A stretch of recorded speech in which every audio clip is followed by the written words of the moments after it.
Welcome everybody to Breaking Keyfabe, episode 18. I'm sorry, I don't know what's going on with it. Sometimes it does this. I hate it. And I apologize. We're hoping it will get through. Let Mr. Dagon on. I did send him request. Did you see anything, Mr. Dagon?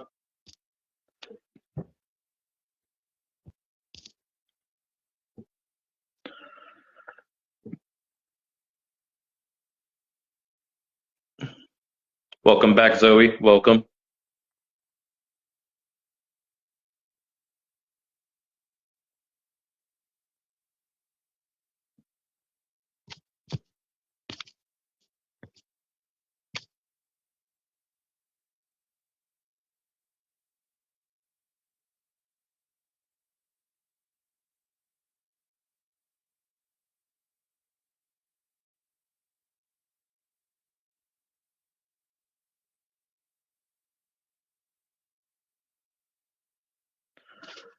Okay, let's see if this will work. If anything, can you maybe try restarting your phone, Dagon, if it doesn't work immediately?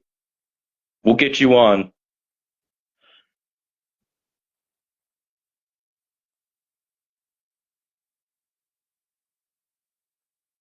Welcome back, Brian Chaplow, Imperial Wrestling referee. I did accept it, Dagon. If it doesn't work, if you mind restarting your phone, that'd be cool.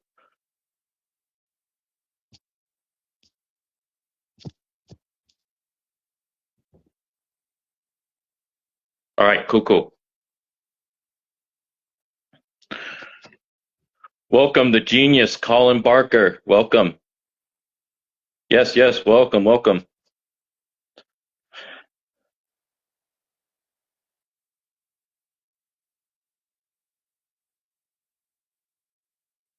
Technical difficulties, don't you know? Hoping it will work this time. I got my fingers crossed.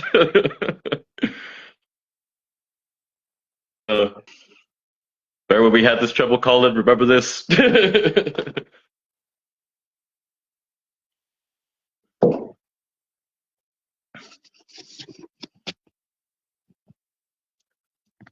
Okay, I see you're back.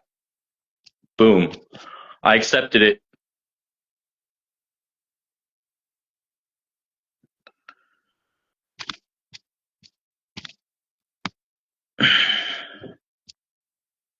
Welcome back, Matthew. Yes, fingers crossed, man. Fingers crossed.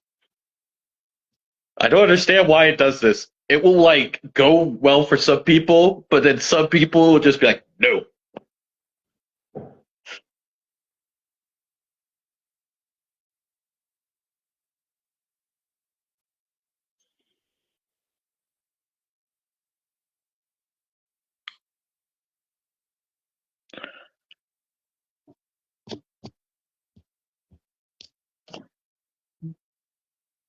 All right, sounds good. Sounds good, Dagon.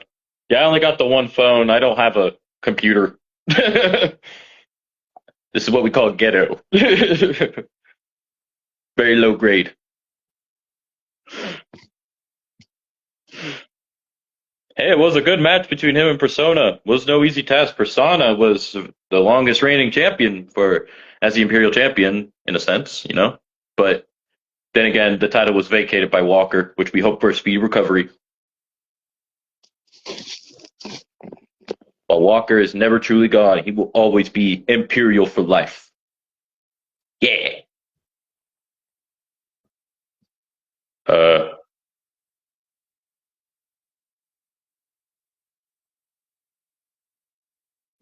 Zoe, did you mean to send requests? Is this Dagon trying to?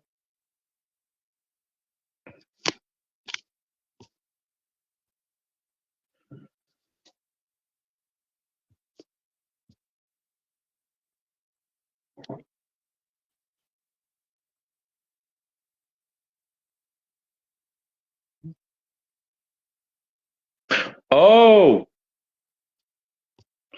all right. I sent you invite.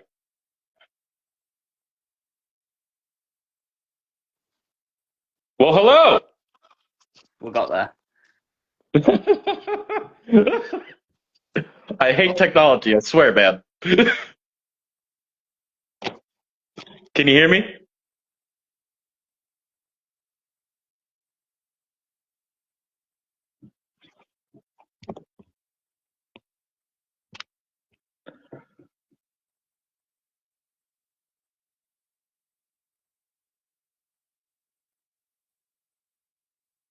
I I can't control the zoomed in part. I don't control that. It just does that with technology. I don't understand why. Hmm? You muting it? Can you hear me, Dagon?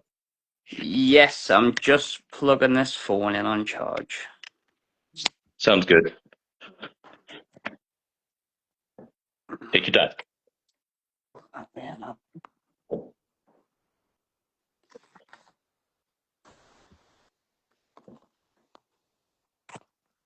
Oh, thank you, sir.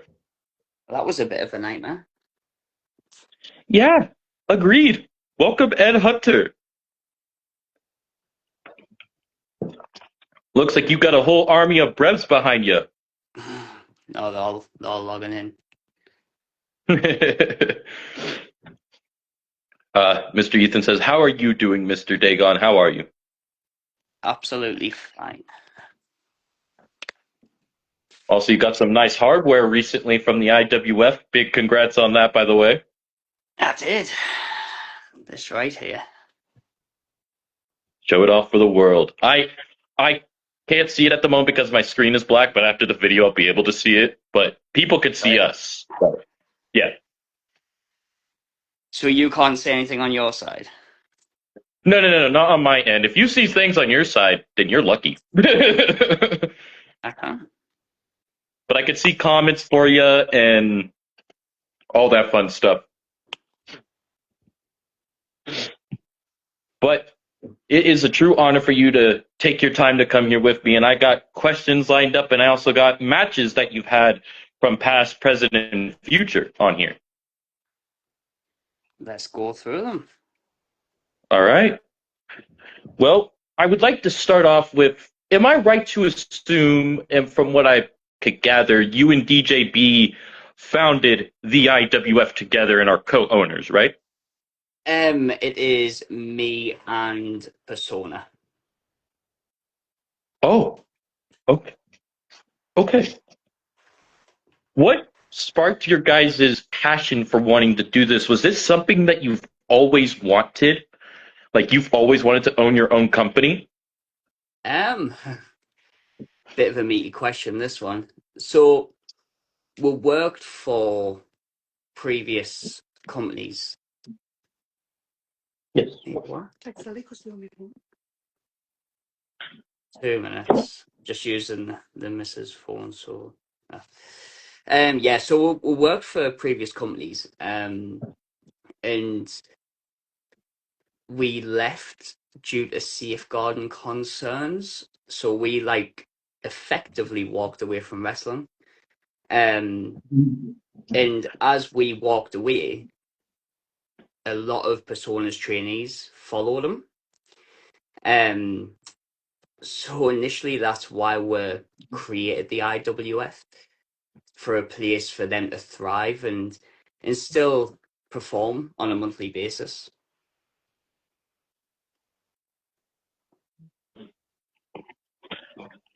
So all these people were help trained by Persona. Did you also help with this, or was this mainly, you say, Persona students? No, so I'm not a trainer. I'm not tenured enough to be a trainer. I've only been doing a 5 year. Anybody with that sort of experience that classes themselves as a trainer, they need to really have a look at themselves. But Persona's been doing it for 12, 13 year now. So it was his students that kind of made the leap with us to create IWF. Okay. Well, that's awesome. I love where IWF is going and how it's thriving. And you guys, what sparked the name Imperial Wrestling Federation? I have heard of a company called Imperial Wrestling Entertainment, but that word Imperial Wrestling Federation, like Imperial, is very special. Was there like a special meaning to that?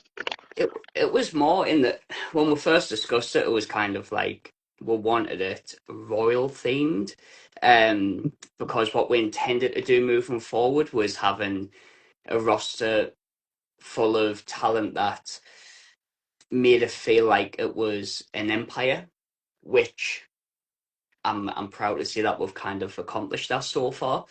And we went through a few names, and Imperial just sounded right. And you don't hear many companies with the Federation part on anymore. Um, so we went instead of like um, entertainment or just wrestling, we went for the Federation side of things. Kind of a throwback to old WWF, isn't it? Yeah, yeah, and like because they used to go by the Federation until that whole debacle happened with the whole entertainment, and 2002 happened. I'm I'm happy you guys brought something back like an old school way. Like you guys have great matches, you guys have an old school mentality, and you guys have a growing generation of superstars that are running for your doors. Like Mr. Brian Chaplow, one of the greatest referees in your guys' scene, said it was the best decision he ever made joining the IWF. Yeah, we do. We've got multiple young talents like Spawn, for example. Persona himself is still only quite young. I think he's 22 now. We've got still Frinner, Copy, Alfie Jackson, Jakob. There's many more where they've just kind of elevated to that next level since the IWF started. Yeah. And I guarantee you guys will have more as time goes on. And you guys have had many of events since then. And you were the short time general manager. How was it being in charge and booking matches for a good short period? It was a little bit crazy. Um, the stress and the kind of the day by day sort of promoting and getting the stories right and booking the matches. It's a job within itself, and when you work full time, that it is an extra weight that you take on your shoulders. But I would never ever change it for the world. Um, that short time of GM, I enjoyed it. It was fun. I got to interact with the audience on a different level. Um, Made some good content to make people smile and laugh. And I think that's what I needed at the time because before Imperial started, I was looking at potentially hanging the boots up. Um, I was suffering with a lot of injuries in the later stages of the previous company I worked at. And I got put in matches that were still quite strong on me back, strong on me knee and me wrist that I had severe injuries to. Um, so I decided to try and step back and do the general manager thing whilst I was recovering.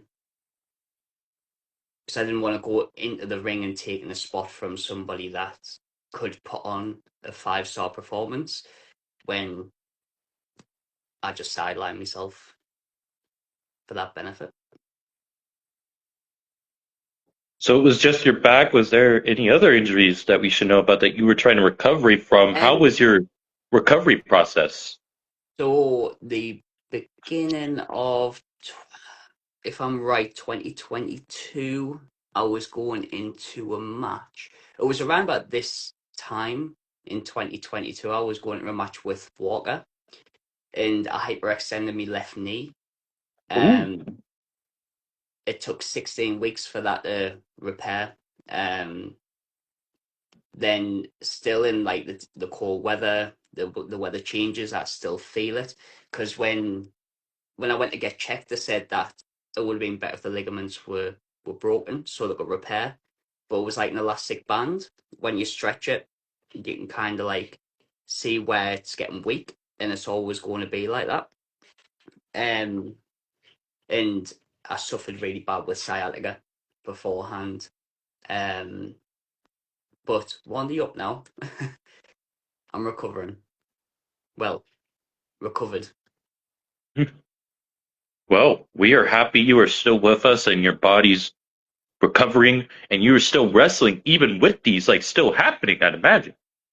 Yeah, so at the moment, like when I'm having matches, sometimes a day after, I can't get out of bed sometimes because of how much strain goes on the back.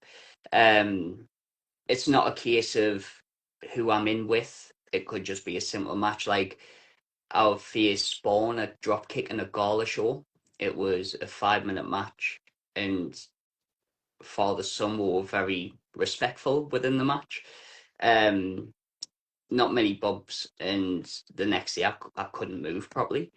So it's very hit and miss. It's very hit and miss. Understood. Welcome, Martin Graham Cooper. Welcome, James Black. Martin says, also, hi, Spies, go run back. IWF has some of the best up and coming talent from the Northeast. IMO. Good evening, Dagon. Good evening, Talking Hat, says Jamie McDonald. Is that Jam Dog? Jam Dog and Martin Cooper. Two names that will go way back. Oh, maybe we'll get to hear the stories about that as we go on. And Alistair says, IWF is the greatest wrestling experience I've had, and I consider it to be the true start of my wrestling career. Wow. Yeah. So that's actually a good segue in what I would always say, where we the stories out there, everybody knows that we left our previous company to move into this one. And we had 7 months from shows, 7 months where we're planned, we're prepped. And people like Alfie, people like Hybrid, Silfrina, even myself on the road to recovery were kind of knuckled down and trained very hard to try and get to that next level. So when we were ready for the shows I started last year in July, we could kind of show everybody what we're all about. And I personally think guys like Alistair, guys like Hybrid and Silfrina and Jakob, they've really shown what they're about. And I think that's where the start of their career as the scene, that's why it feels that way, because they're having really good matches. They kind of got their own creativity within them, and they're having fun again. That's the main thing. Indeed. And welcome, Billy. No worries, man. You can always catch the replay, but you're here just in time. Welcome, Damian Briggs. Welcome, Bloodstone and Alfie. The one that's called Alistair. That's Alfie Nerds, right? Alfie Jackson, yes. Okay. Don't call him nerds. And okay. Martin said, and Alfie, I would like to say you went from WCW to a WWE, a Taker, or Stunning Steve. He refers his career to those two legends. That's very impressive. And Billy has two questions for you. The first one is, if you could have a match against anyone alive or no longer, who would it be? I would always, I've been asked this question multiple times. And I always think of it as I could see someone like Stone Cold, Undertaker, who were inspired to get to this point in wrestling. Like if you look at Dagon, you can kind of see the whole Undertaker vibe in it. But if I stepped in the ring with them, I would be made look silly, and that's not what you want on a day at the office. So if I had to pick somebody, I would love to face at some point Mia Jordan. Wow. I think the guy is fantastic at what he does. His charisma is second to none. And I like that fun vibe that he brings. But if I was to ever face him, I'd want to do it as Strange. Okay. Yes, Strange is I first saw Strange after in the previous company that you guys were in, where I basically first met all three of your personas when you first was, as far as I was concerned, your first persona there was Dagon. Before those, did you have ego before, like a different persona before that is what I meant to say. Persona. So the idea of the personas in it was I started off as Prince Dagon, Okay. and then I turned into the bad guy. Um, and the idea when you turn into a bad guy, you strip everything away that the fans liked. So I became the red-faced demon version of Dagon. Um, Obviously the horrible red and black face paint, the different attitude. Um, and then it was time I had to go back to being the good guy again. And the only way to do it was the story. I turned on my son and my daughter, and I was having a bit of a breakdown, so to speak. So the craziness came out, and then Strange was born. Um, and to be fair, I've enjoyed all three versions of Dagon.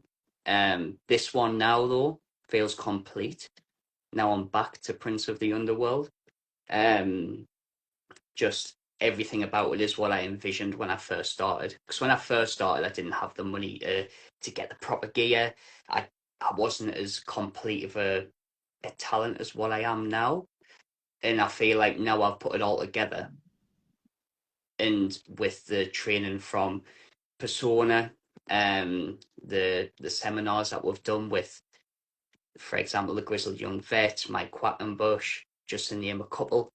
Um, I'm at that point where I'm happy with how it's turned out. And you were going into talking about how you turned on your son and your daughter, and you had them in your faction over there in the previous company, and then eventually you also had the Davy Dudes and the Priest and Beelzebub, I believe. Yes, so when I first started as Dagon, we were Pandemus. There was Davy was the manager. I had two priests who were tag team champions at the time. Um, we then introduced Spawn at a young age, and Belzy, who was kind of like the hitman for Spawn, who would look after him. Um, and then we grew a bit and we ended up having Persona in Pandemus. He came in, joined us. Um, Lilith then came through. Then it all split apart, and then it's all done a big round circle. We're back to the Ministry of Pandemus with me, Spawn, Lilith, the priests, and Davy. And you had plenty of feuds during this time, and you also had a, I don't know if you really want me to say his name, so I'll say he who shall not be named was your brother at the time. Um, he had wars with you, and then you guys would team up as the Paragons of the Apocalypse. Yes. I don't know how much you know about that person. Um, and I think we should skip them questions All right, because I yeah. respect that. I respect that. But yeah, going into that, you also talked about the red-faced demon, and this is supposed to be a much more grittier Dagon. Mhm. Yeah, so the red faced demon was it was kind of like if you look at it like Dagon's initial persona is he loves his family, he bows to the crowd, he's kind of the how to put it. He's the soldier with the army behind him being the crowd. A very respectful demon, but then something always snaps. And when it snaps, the anger comes out, which turns him red. That's when the red faced demon was born, and I think that's the only way I could have ever feuded with Spawn, um, because the anger took over. But you feuded with Spawn as Dagon too at a point because you were trying to make a point at that time with the family. That was the red faced demon. Um, Oh, so the red faced demon was when I feuded with Spawn. I have faced him twice when I was strange. Once a dropkick, um, okay. which was a down the middle handshake, see who's the better guy. and I faced him also at Alba for the Outer Hebrides Championship, where he defeated me and took the belt. Yes, I also have questions for Alba in here, and welcome Vexy, welcome. And Red Face Demon was the best version until recently, says Brian Chaplow, and DJ B says Hail the Apocalypse podcast still has one of the best intros of the podcast to date. I must agree. Yeah, there was a time when I was the main champion when I was Red Face Demon. And I always think if you've been given the opportunity to hold a championship, that person is trusting in you to kind of sell that product. So we created a live stream for the Red Face Demon. It was called Hail the Apocalypse. Oh no, sorry, Yeah. Enter the Apocalypse. And DJB worked really hard on a cool intro. Yeah, fun times. Nobody wanted to be on them live streams because I was a bit of a, I don't know if I can swear on here, but not a nice person. You can swear on here. I've not been flagged yet. That's why I always like whenever I post them up on YouTube, I always put so I don't get in trouble. No, this is not for children's in case we do cuss, you know. Right. Yeah. But yeah, you're welcome to say whatever you would like. And you talk about the podcast of that, but you also have a podcast where you talked about with Strange called You've Been Stranged. Yes. You've been strange. So the idea about it came from within. So at the time, I wasn't enjoying wrestling. Um, there was many people around us that are classed as really close friends and family weren't enjoying it at the time. And I thought, you know what, I'm going to do a live every Friday and I'm just going to have fun. Like, it's not going to be ultimately about the wrestling. I'm going to have videos of people farting. I'm going to have daft goats making noises.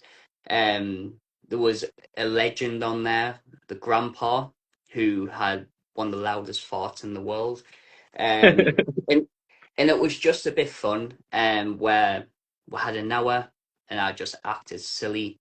Um, got some of my friends on, created the Brave movement. We give everybody a name, and it was a feel good moment because you could guarantee where we were all week was going to be a nightmare leading up to the Friday, loads of politics and stuff. And then once we got the Friday, it was that 1 hour where everyone would smile at least for an hour. And I remember when those first started because if I remember correctly, you, if you don't mind me, you putt kicked Misha Thatcher, the daughter of Ronnie. And then it seemed like after that you became strange from that. Is that correct? Yes, so it I punk kicked Misha Thatcher, then I went into a tag match with Ronnie and Reggie. It was kind of the ultimate blow off. Um, I had my tag partner UNG Mackie with us, and at the end of that, we lost. Ronnie and Reggie won the belts. Um, and it was kind of like the Red Face Demon had nothing left because Spawn was the mystery special guest referee.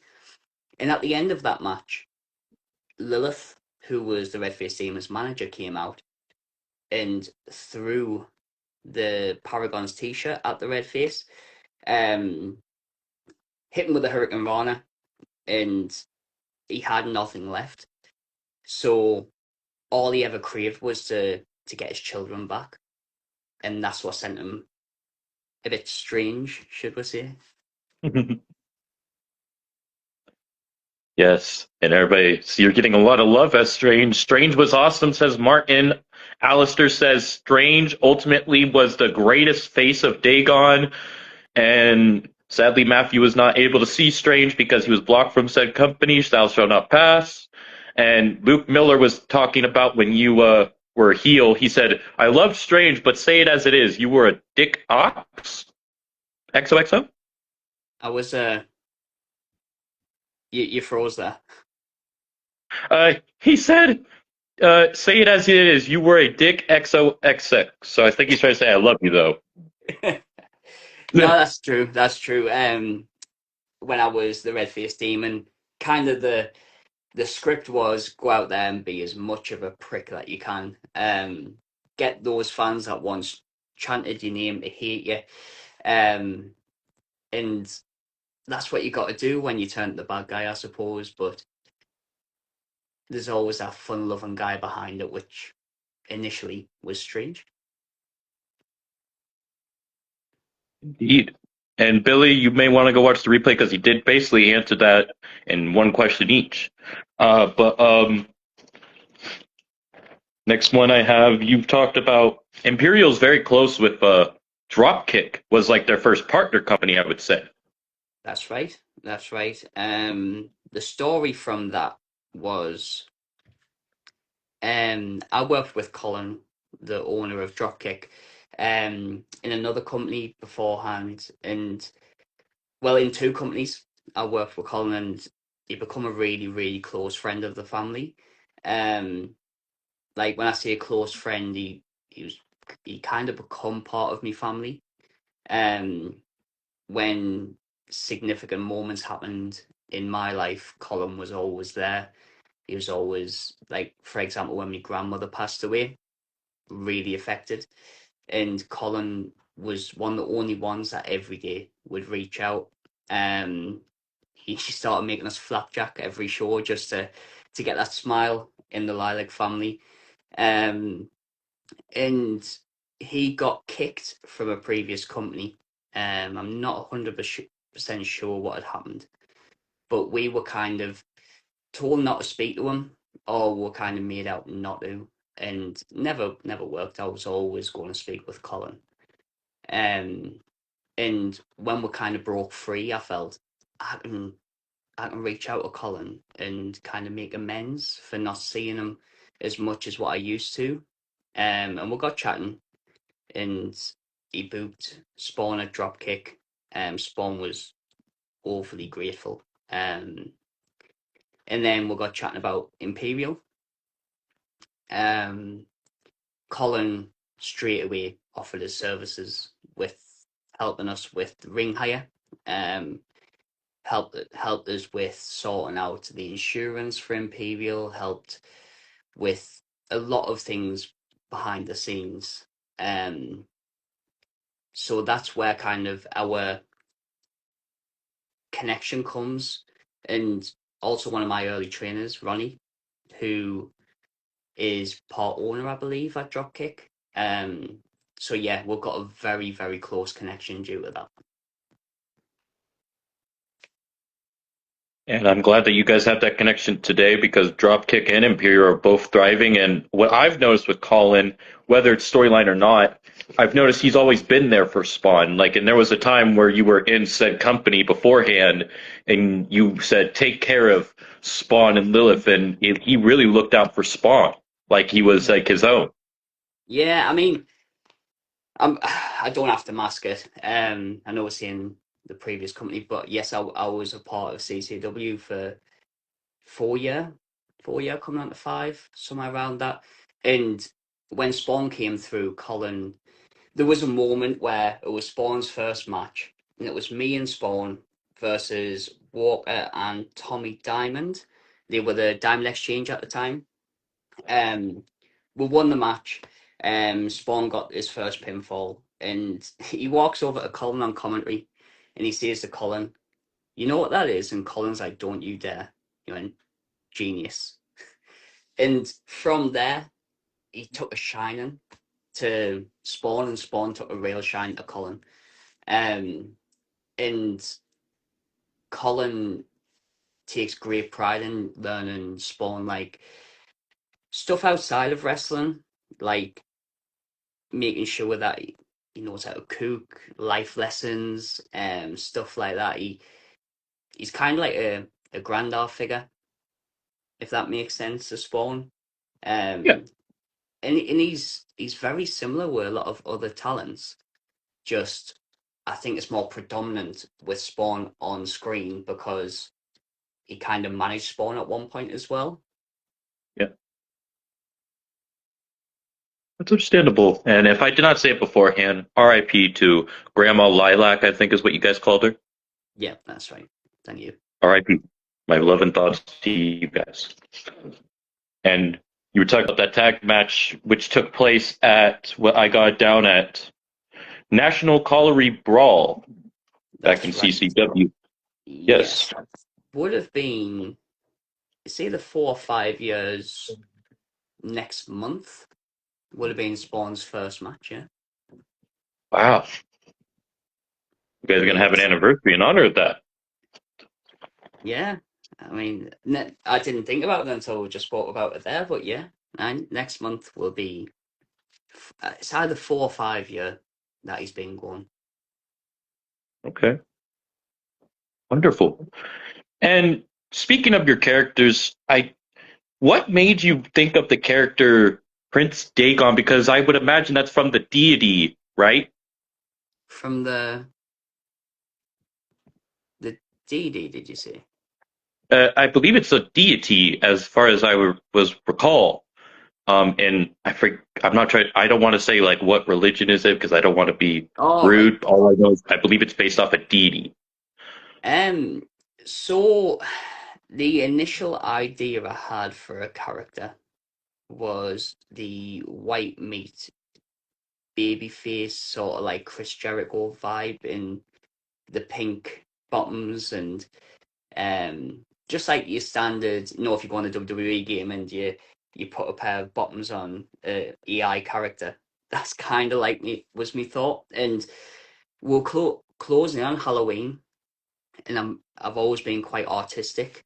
Um, and my partner was out, and I thought I've always liked the face paint. Sting, one of my all-time greats. I was watching EW at the time, and I loved Darby Allin.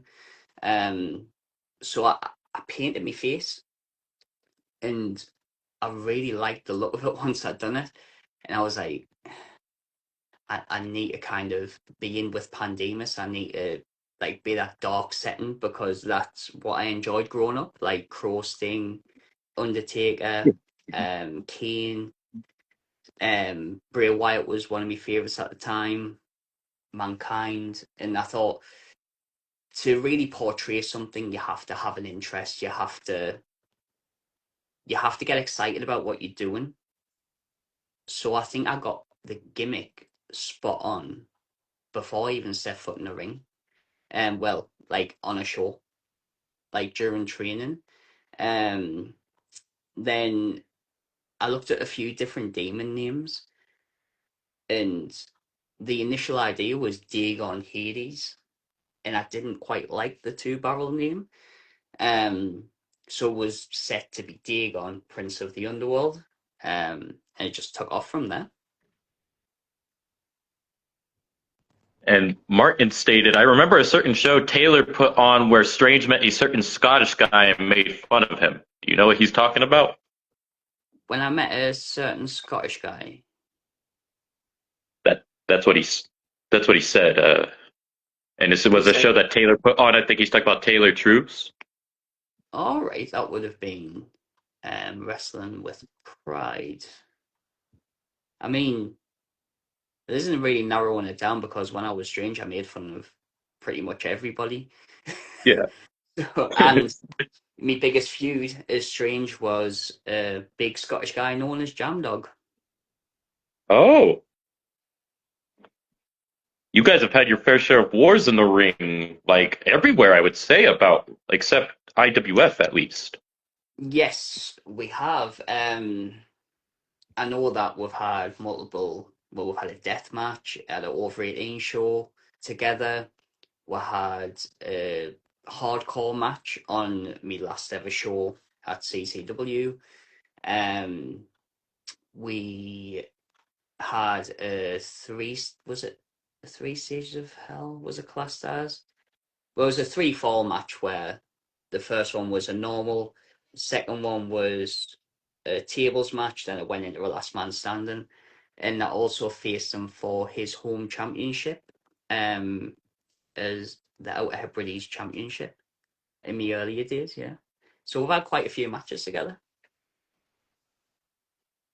So Martin, I think, was trying to answer what we were trying to figure out. He said Coalfields and not the one who was a part of cancel culture. Coalfields. That was You've never when. faced him before. Hmm? So at Coalfields, we. I, I was forced to wrestle as Strange. With Caulfield's a big Pride event where they've got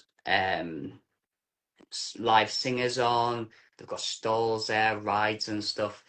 And like I said earlier, me back was giving us a bit of a problem, so I spoke to Taylor and Walker stepped in for me instead. Um, so instead, decided to conga around the full place, like with an army of brevs. It was good fun, and yeah, I might have getting involved in a spot or two in the Rumble. Um, but I think he's referring to Mad Max Cooper, who Oh, took the oh mick out gosh. of that game. Wait, but I thought he was a part of cancel culture. I don't think he was at that point. But Oh, we oh, done a live vlog, Strange Street. So it was me, Mr. OK, and Walker. And yeah. before the show went round, like pranking people, and that was good fun. It's always good fun at one of Taylor's shows. And Kobe was chilling under a tree in the darkness, and you guys went to go bother him. That's right. That's right.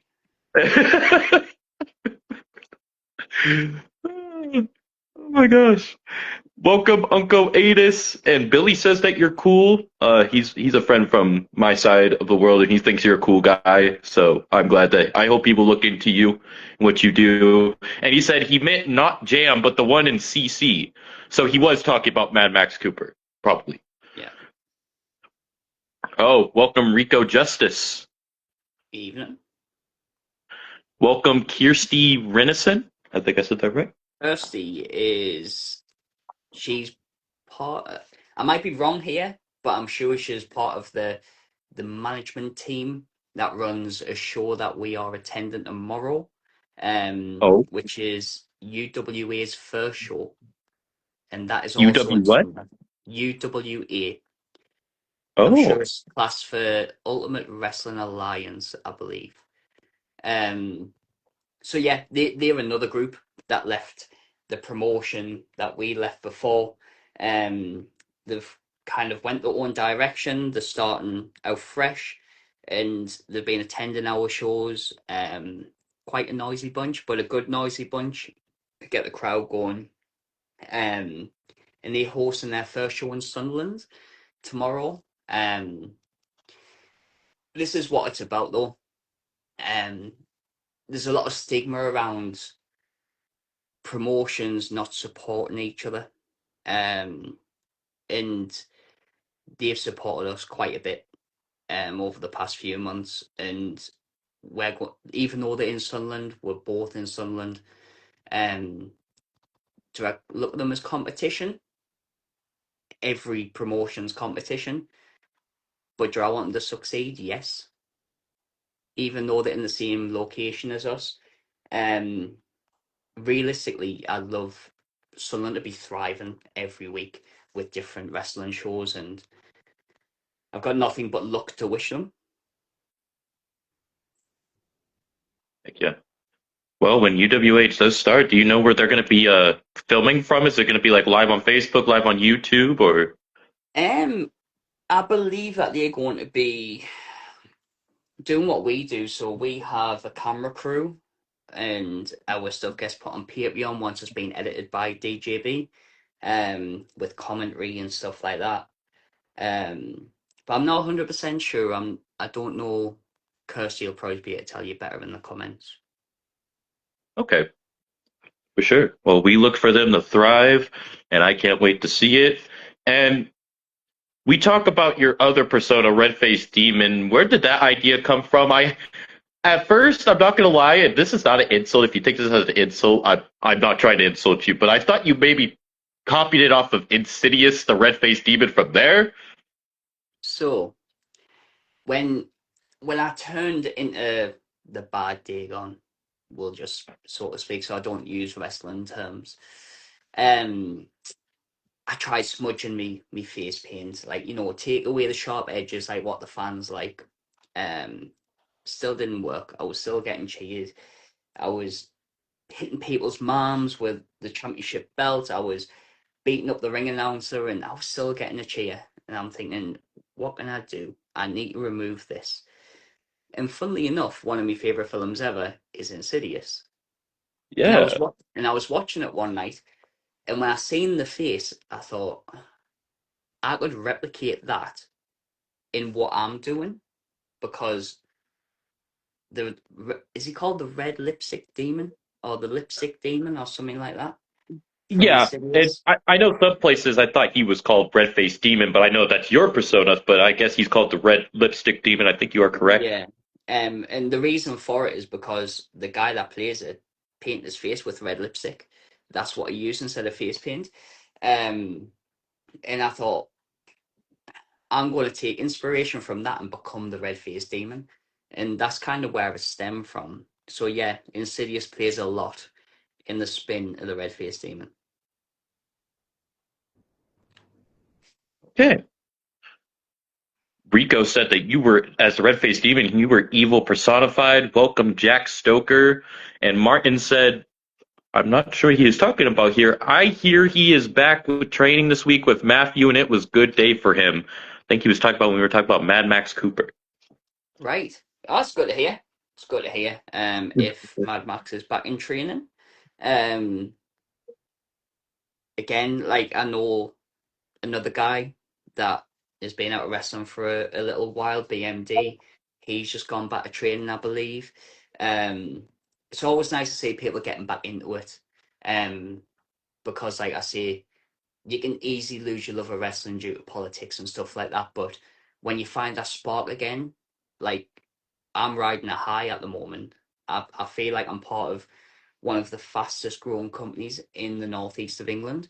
Um, our the level of like Rise or North or Wrestling Newcastle were a long way off. But it's a small independent promotion. I feel like we're really smashing it as fun. We're having real good fun doing it. Um, and I Yeah. think once you get a spark back, you get back into training, you'd be flying. Indeed, you are not wrong there. And now, Strange. Where did that come from when you wanted? Seems like he's the happy-go-lucky one out of all the personas. Yeah, so um the idea was that Strange, well, Dagon had a bit of a breakdown. He's lost his family, he's lost all of the fans and stuff like that. He kind of cashed in all of that for gold. So I watched a lot of TNA Joker's thing, and I thought I could do that. I could kind of be this different version, and I think fans might like it. Um, I also, like I said earlier, was struggling with a bad back. I was struggling with my knee, and I thought being a comedic character, I can do some good matches, but very theatrical instead of like the intense, big, heavy matches. So we've done a stipulation where I end up getting fired. The Red Face Demon was fired; he was gone. Um, but the Trickster came back is strange. He was supposed to just be called Dagon the Strange, not Strange, but Strange really caught on, and people sort of calling us that. So I just went with it, to be honest. And I signed a contract till I was back into the company, and it just went from there. Like, we went from having talking teddies to having a big twerking dinosaur on the show as Stranger's pet to having walking through the curtains and people holding a can of iron brew up for us on the way around. I was like walking around with all the cans of iron brews. Um, People calling each other brave, and it was just mental. Like, we had a dance off at one of Taylor's shows. That's how mental it got. Like, Dagon having a dance off in a show. You would never ever have thought it. And I'm so glad that I did it. Because Stranger's literally just me amped up 200%. Indeed. And Ed Hunter said wrestling in Newcastle just announced its closing. Has it? That's what he Wow. just said. I don't know. Wow. Wrestling in Newcastle is a huge promotion. It's like North. Have you heard of North up in North? Newcastle? Yeah, Uh, I it's a, can't say that I have, but yeah. I would love to know more. So you've got like the small promotions, then you've got like the ones thriving, the likes of your IWF, Dropkick, trying to move on to that next level. Like I always see you've got three tiers. You've got a tier that is just happy to entertain. That they're not going nowhere, but they're happy to get 30 people in a room and entertain people. That's fine. You've then got the next tier who are thriving to get into the top tier, which is where I place IWF. But then you've got the likes of your wrestling in Newcastle, you've got the likes of your North. If you go up Scotland, you've got your SWEs, you've got your Fair City, you've got Alba, who are like that next level. Um, and that's a big shock to hear that Wrestling Newcastle is announced at the closing. I've never seen that. I'm hoping they make like a revamp or something, or at least come back. Yeah, those are the promotions that we inspire to be like one day. To have the fan base they have, to have the talent come to work for us. Um, yeah, like that's mad. Welcome, Kenny Pineapple King. He wrestles up in tech. Love to see him go down to the UK and meet y'all. The Pineapple King. Yeah. Wait, you have a pineapple at one point? I did. I used to have a pineapple cup where I used to drink my iron brew out of. I loved that cup. No, Ed's right. Ed just tagged us in to a post saying with heavy heart we're sharing an update. Be running no further events. Dang. That's really, really, really sad to hear that, and I hope that it all turns out for the best moving forward, and they can revamp and come back stronger. Fingers crossed. Indeed, agreed. Martin says Strange versus Jam was always insane, but to be fair, all of Dagon's matches have be top drawer, and his ideas have always been top drawer. That's really nice to hear because, and I appreciate that. I really do. Like the match I've just had, at the weekend, it was absolutely insane. Some of the stuff that we did, Persona performed a course to course when I had been on my head. He also coup de grace me while I had a bin on my head. um, we always like try and take that next step to entertain the audience, and like what Martin just said there, when every match I had with Jam Dog, you would think it would get boring after someone's like two people face each other for the fourth time, but we always had a different spin on it. We always tried something different and told a different story. And the last time I faced him in that hardcore match was one of the most fun matches I've had with Jam. We were fighting in a corner shop. Like Jam tried to pin me in a Premier shop outside of the Wesley. You don't rarely see that in other places. Um, but yeah, it's always been fun to face Jam. It's always chaotic, but it's always very fun. Jack Stoker says Barris has said that there was some awesome memories back in the day, awesome moments with Strange, he says. Who said that? Jack. Jack Stoker, he says that Barris said that there was some awesome memories back in the day, awesome moments with Strange. Yeah, I mean, if things didn't go the way they were, then their memories might not have been memories. They might have carried on. But it is what it is. And DJB, the GM of IWS, stated, "By the way, Thrones of Vengeance will be available on IWF Patreon in around 50 minutes." So go check that out, everybody. Wow. Um, just to add on to that, Throne of Vengeance, it was one of them shows that I feel like last year we made a mark. This year, every show we're getting stronger. Um, I know it's only been 2 shows, however, we had talent like Sweeney came up and made a debut. And Sweeney, if you haven't seen that guy, wow, you need to watch. Danny Kay, who I've got so much time for. I seen him wrestle a good few years ago. He wrestled Spawn, funnily enough, at one of Taylor's shows. Um, and I thought he's got something. And he was one of the first people that I messaged when me and Persona created IWF.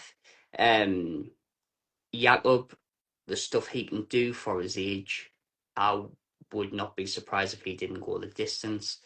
You've got Spawn, Alan Shaw facing each other on there, which was absolutely magnificent.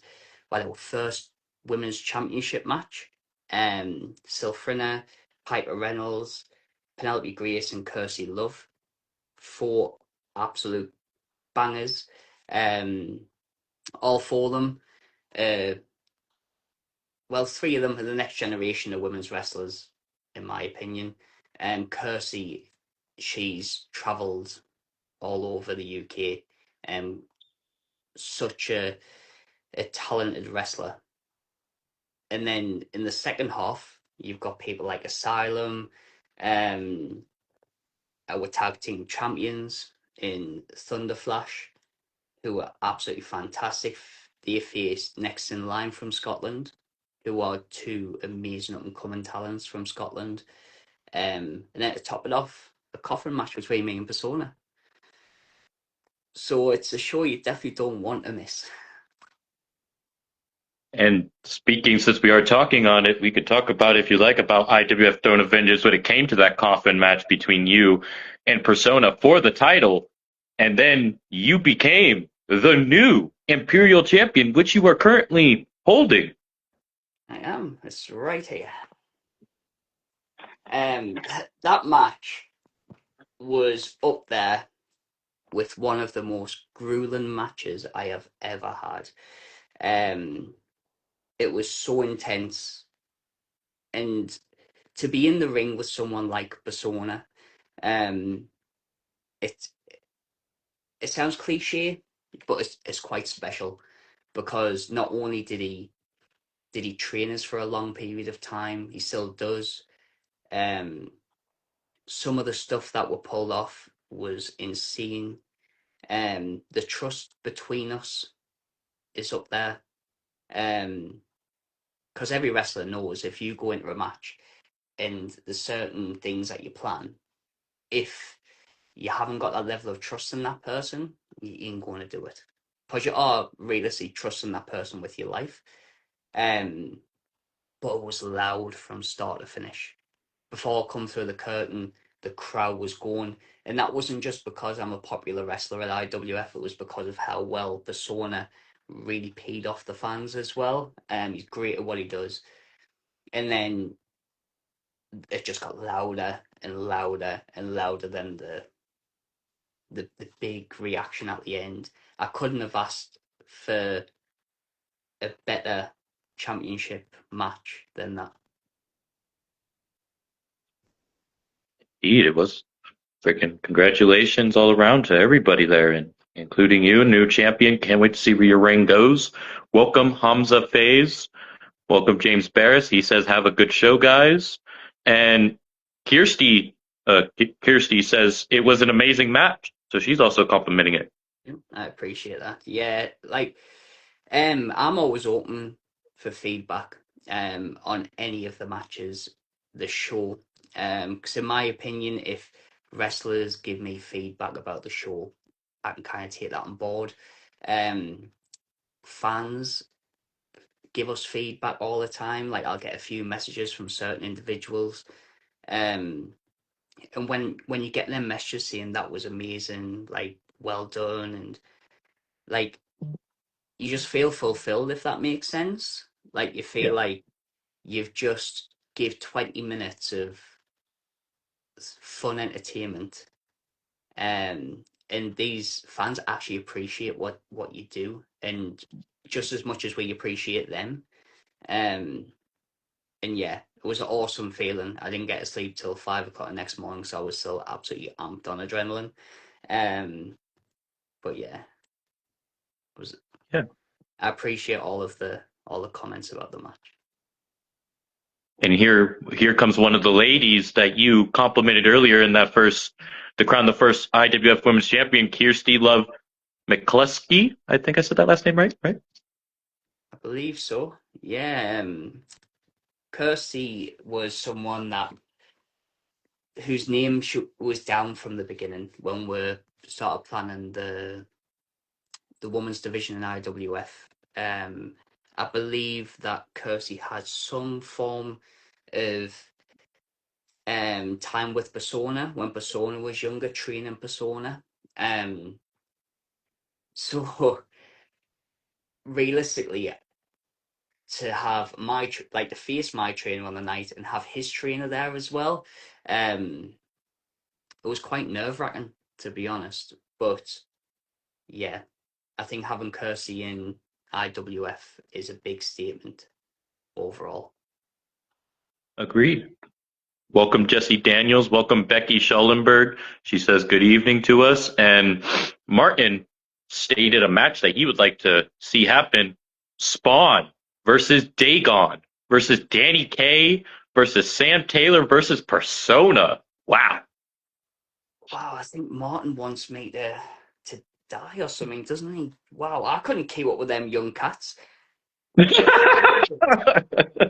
think I'm 36 and all them are 22 or below. Nah, I'd be knackered after 5 minutes with them for. It's okay. Just get Chris Onyx in there. We'll call it a day. Yeah, he can fight. He can wear them down first. Then I'm you all right there with it? 2 minutes. I just need to run to the toilet. It's all right. Yeah. Go do what you need to. We'll be here.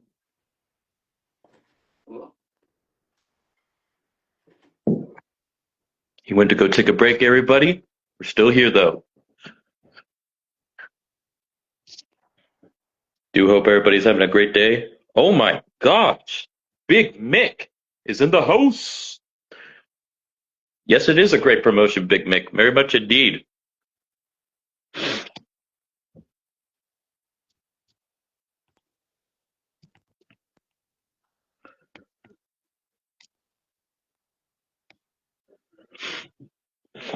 IWF is going to continue to thrive. It's going to be a great journey. There's a whole year ahead.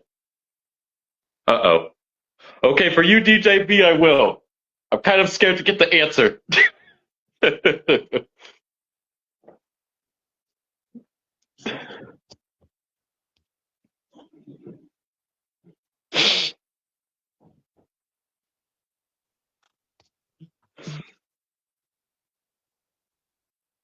I feel like you've asked him this question before on one of the You've Been Stranged.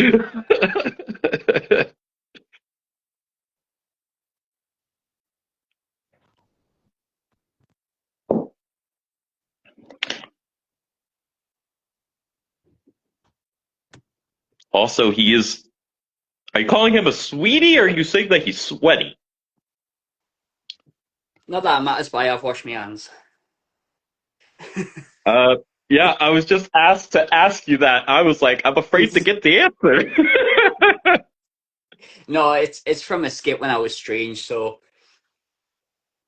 I was on a live with Ronnie and Reggie and Yeah. Persona and DJB, and DJB went off to get some footage, and Strange turned around and went, "Well, that's enough time to go for a shit," and then he doddles off. And when I come back, I sat down and Reggie went, "You wash your hands?" I'm like, "Yes." And I thought, how do I make these guys laugh? Because that's what it was all about. So I started sniffing my fingers. and, Oh my god. and that was I, it. The whole cast was broken. Okay, so it wasn't on You've Been Strange. It was on one of Ronnie's lives. I think I remember. I used to have a playlist of y'all's lives before the videos were deleted. But then the videos on my end got deleted because the playlist did not get deleted after the videos were deleted. But then after they deleted, I was like, no, Yep, it guys had some was. crazy times there. It got to a point where I stopped having to go on live streams because people would just find it too hard not to laugh at us. It was good fun though. It was always good fun. Like, can we talk about the time that you brought? I forget the four. I believe Spawn, Rico. Uh, I forget the other two, but you were like It trying to get them to sing the one desire or by the Backstreet Boys. Yes. So it was where Alfie Jackson, or as he was known as then, he was called Nerds, got attacked near Christmas, and it was the whole who did it? Very original. Um, so Strange playing detective, he was like, right, let's get the four suspects on, which was Rico, Hybrid, Spawn, and Cody at the time. And I've been watching Brooklyn Nine-Nine, and they've done the lineup where you guess the suspects to sing Backstreet Boys, I believe it is. And I Yeah. got them in the studio beforehand. I was like, this is my plan, this is what I want to do.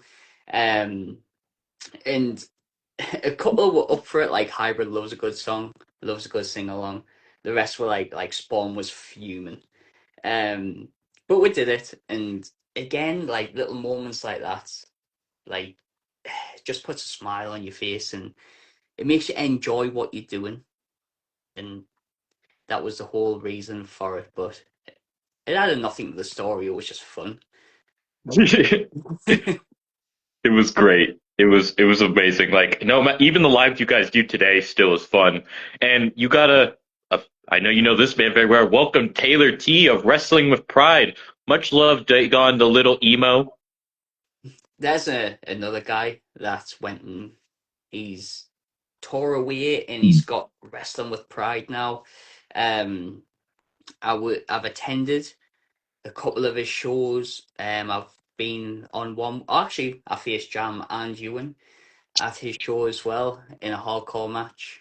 Um, but yeah, I'll give Taylor his props. He had Jack Ripley against Shea Money on one of his shows, and wow, like that was an outstanding match. Um, like one of the best I've seen in a long time.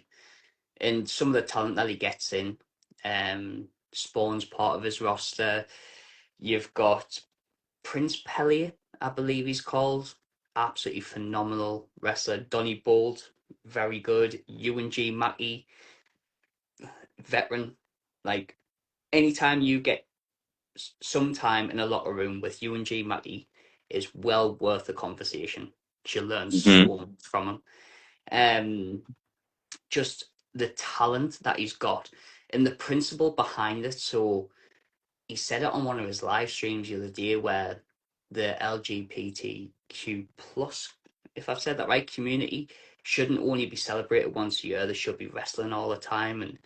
And what he's got there is something very special. It's niche, but it's very special.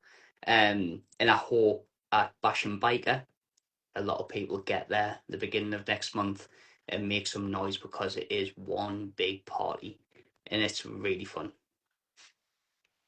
I have no doubt I love Wrestling with Pride with what they produce, and it's going to be a big rumble. That is definitely for sure. Good luck to them, and you're going to be there too, yeah? I am. I was the first entrant in the Rumble, and I believe I've got a couple of names that I need to teach a lesson to for attacking Taylor T. Ooh. So yeah.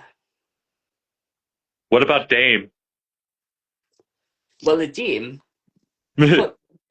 the true story about me and the Dame is we have tag teamed before once, Yes. and we are undefeated. So with them getting the tag team division in there, is that an opportunity for me and the Dame?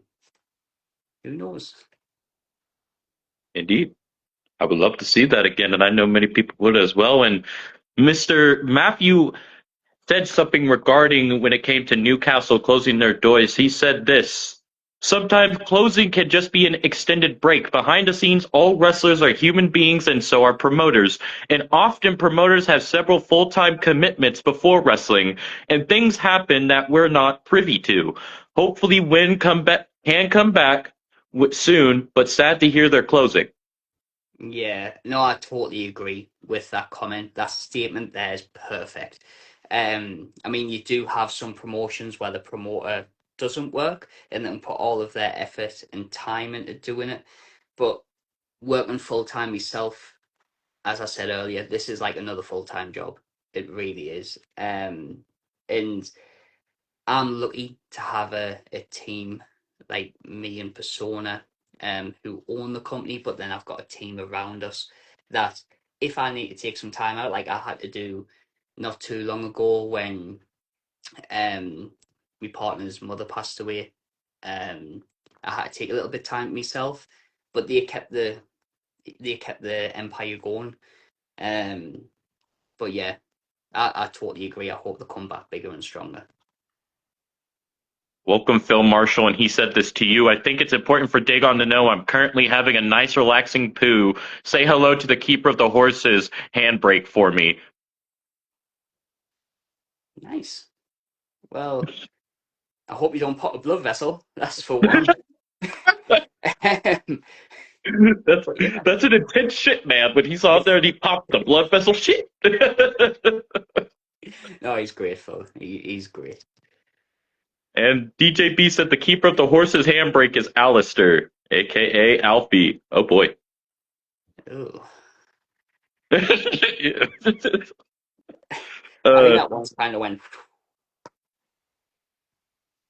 I'm sure Alice will know what I'm talking about. well, Taylor also said IWF is the Northeast Attitude Era. Yes, yes, that's kind of the vibe that I like for Imperial. Um, we've seen with multiple places before that they tried the Attitude Era vibe, um, and it either goes too far or people kind of don't get it, and it's very hard thing to portray and to do it right. But I think that isn't just down to the stories that's getting written. That isn't down to it because it's Imperial Wrestling. That's because of the roster that we've got behind us. They understand that they need to go out there and they need to put on their best performance. They need to, like, I can't think of one person that hasn't went through those curtains and give 110%. And I'm so grateful to have a roster that we have. Um, like the guys that come from Scotland, you've got guys that come up from down south way, and you've got the local guys, and everyone just they wear the badge on the sleeve when they go out there, and it is unbelievable. Indeed, agreed. And you have a fan in here, and Eric Hollander, also known as Shady. He's chanting IWF and SME or SME. Yes, we've got a lot to thank SME for in the past, and still at this current present moment because they share a lot of our stuff. They get a lot of views on our content. I've joined their live streams before. Um, a couple of the guys like Shady, Phil, it's called TMX. We kind of bonded on like a different level. We kind of become friends of the product and friends of IWF. And they're just so supportive of independent wrestling. It is crazy. But again, another set of people that I'm grateful for. And you've done work for, well, Taylor T, I have to say, is chanting out WWP Wrestling with Pride. Go check them out. Firestar Championship Wrestling, you've done some work with as well. Yes, this goes well back. So there was a time when I worked a match with Rob in CCW, um, and he openly turned around to us after and went, I think you've got something, and I'd love for you to be part of this roster when I start my own thing down. I think it's Hull way or Halifax. Um, so he creates this company called Five Star Championship Wrestling, and I was the first roster member to be announced, but I got stopped from going down um, due to issues between the promoter I was with at the time and Rob. There was a big conflict there, so I was kind of told I weren't going down. Um, then once we kind of did become independent and we started Imperial, um, I reached back out to Rob and I was like, look, I'd love to come and work for you. Love come do some bits. I faced a guy called Marshall Warner. Um, That's who you faced at IWF's last show before this that's one at the Kings, right?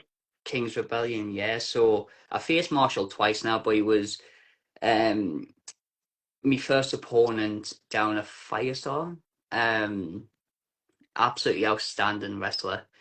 Um, he works a lot for Rise, and you see him in the PPW little show reels that they do. And because of that match, he ended up coming up and facing us in IWF, which again was a solid match, and I enjoyed every minute of it. I also met Sweeney down at FCW, when me, Spawn, and Persona took on Sweeney, Killjoy, and there was two others in the match.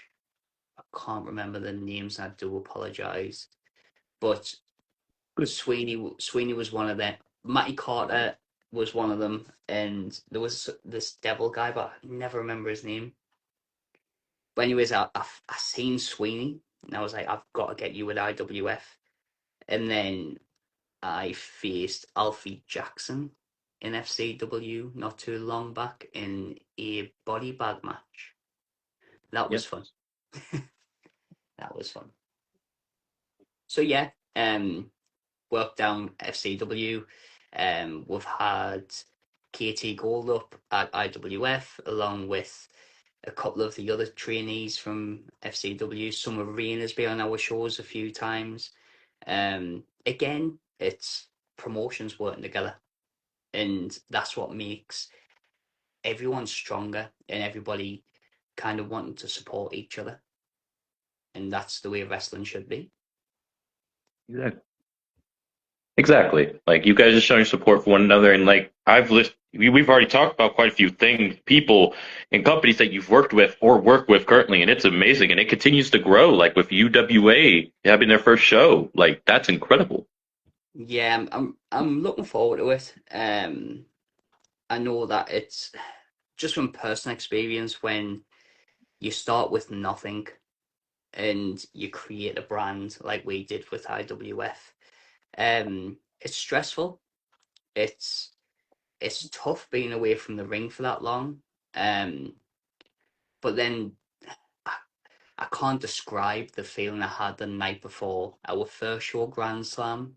Like I had butterflies. I was nervous. I was excited. Um, I kind of didn't know how I felt, and then the day of the show, it just gets more intense.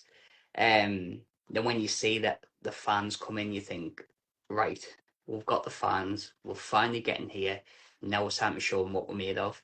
And I can only imagine that's what the guys at UWA is going through right now. Um, they're going through the motions of tomorrow's the day. Tomorrow night, this time tomorrow night, they'll probably be in the main event. And hopefully it's a good show and a good turnout. Like, yeah, agreed. I hope for the best for them and see what they do for the futures ahead. And you've also worked with Alba Championship Wrestling. Yes, that is correct. Again, Alba, I've met some amazing people from up in Scotland. To name a few, like Jay the Jackal, what a guy. Tommy Cartel, such a good fella. Had him down at IWF, where he faced Spawn. I definitely want to see him back at IWF in the future. Johnny Thunder, I kind of met fully at Alba. Again, he's become really close with the guys at IWF. He's a roster member. Danny Kay, I've met there, and obviously the guys who I'm really close with before I went Alba and Ewan, Craig Forsyth, Jam Dog, and it was like a home away from home, if that makes sense. Like, Yeah. you turn up there, everyone's so professional, everyone's nice, everybody has got your best interests at heart. Then you get set up and you get tucked through the show in a different way I've ever seen it done before. But it's very informative. You know what your job is, you know what your role is, you know like what your timings are and things like that. And after there was one night where Craig bought us, I'm going to mess this up when I see what it was, but he got us a battered pizza supper, which is a thing in Oh, Scotland. So it's a deep fried pizza with what they call pakora sauce. To me, it just tastes like ketchup, but I wouldn't dare say that to the face because they'll beat us up.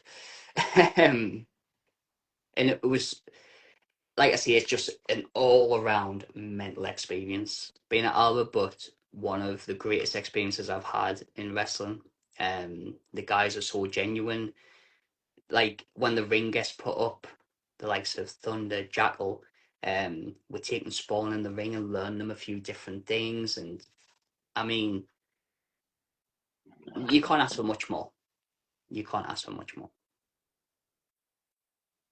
well said. What's a secret you could tell us about keeping your intensity in the ring, no matter what persona you are? Um, so there's numerous different things that you could do.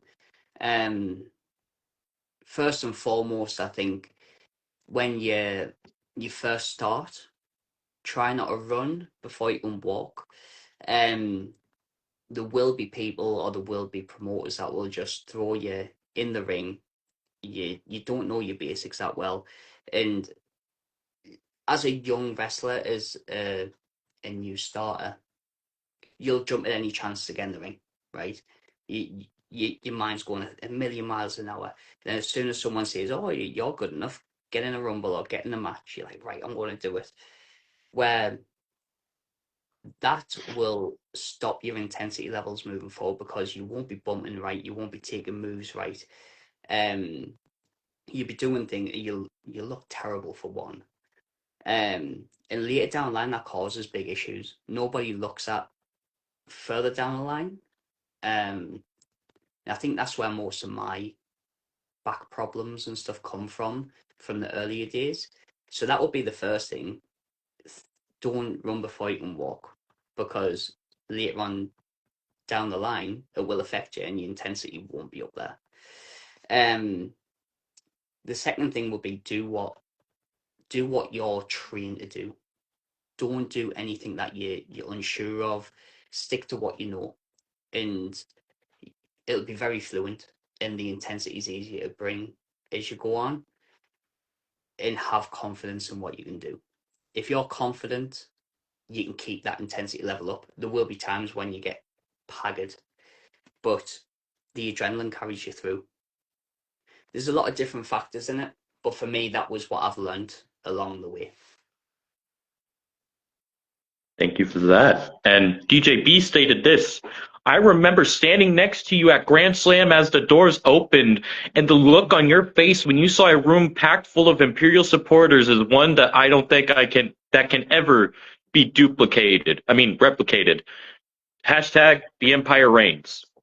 That night, so I wasn't 100% sure on how that night was going to go.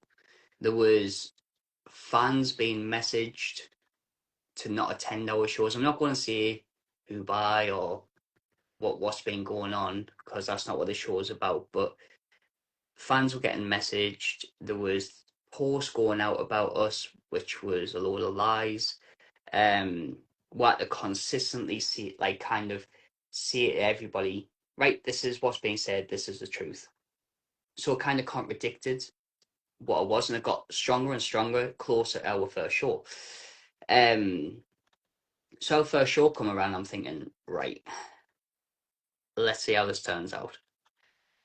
And the first 50 people come in, and I was like, fair enough. This is a good start. Then another 50 people come in. Then another 100 people come in. And if DJ recalls this, there was me, Andrew, Brian, DJ, and my partner running downstairs saying, we need more chairs upstairs because there's nowhere for people to sit. And when you get that sense of, I'm going to walk back through those curtains and tell the multitude of people that believed in our vision, that stood by us, because we went through a lot in the 7 months.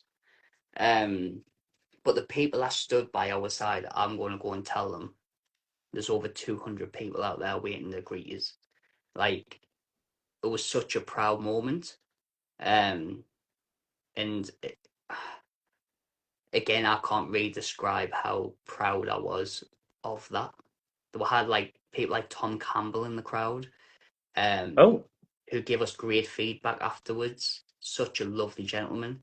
We had a promoter from Newcastle come along. There was faces I haven't seen for years coming to support us again.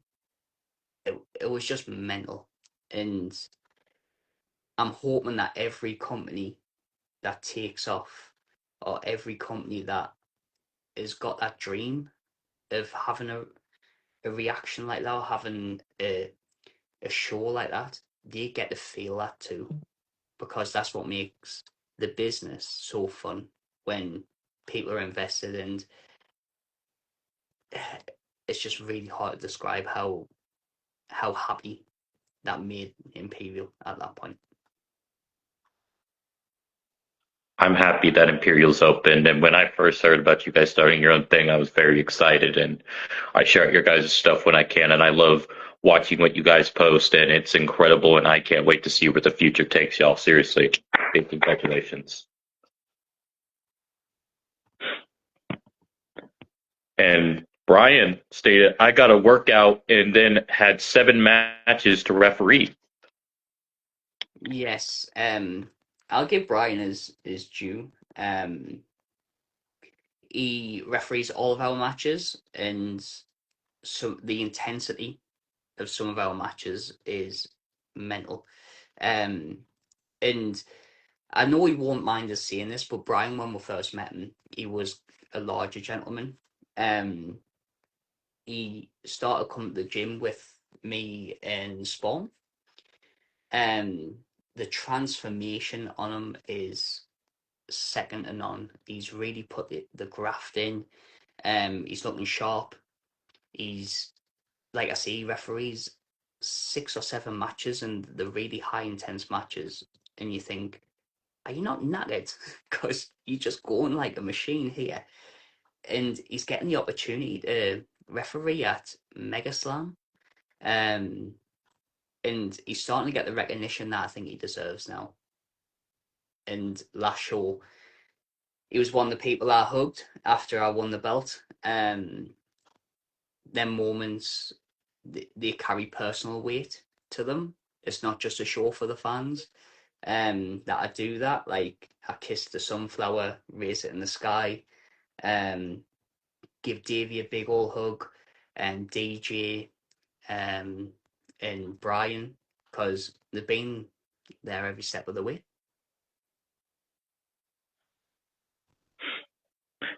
Matthew says he always loves seeing Brian, and DJB says Brian is one of, if not the most professional referee I've ever seen work. Yeah, and the compliment I give him, I think it was yesterday when I was speaking to him. Like, I didn't know he was in the ring in my last match. So I think that's a very good thing. Even with our two camera women. If you don't know they're there and they don't get in the way, they're doing their job perfect. And I didn't notice the camera people. I didn't notice Brian in that match. And for me, that's kudos to all three of them. And Rico stated you guys used to call him Belbrev. Now he's doing good as a referee. Yeah, we did. He was the bellman before he became a referee. And he got named Belbrev, as well, called each other different versions. Like you had Blue Brev, Party Brev, and all this and that. And yeah, he can't call him Belbrev anymore because he's a referee. Yeah, he's crushing it as a referee. I did ask him for an eventual interview in the future, and he said, "Give me until like a year's time, and in a year's time, we will be having him on here." It probably be building the confidence over the year. He's a very shy fella. I have no doubt. I don't judge here, and freaking he takes his time, and I love what he's doing right now as a referee, and he's going to continue to thrive with y'all. And Amy Elizabeth Baker says your show Grand Slam was her dad's first ever wrestling show. Also, welcome, Mom. Hi, Mom. That's correct. We've had a few firsts at Imperial. So, Amy is our ring announcer. Absolutely fantastic at what she does. Got the lungs of a bagpipe, does Amy.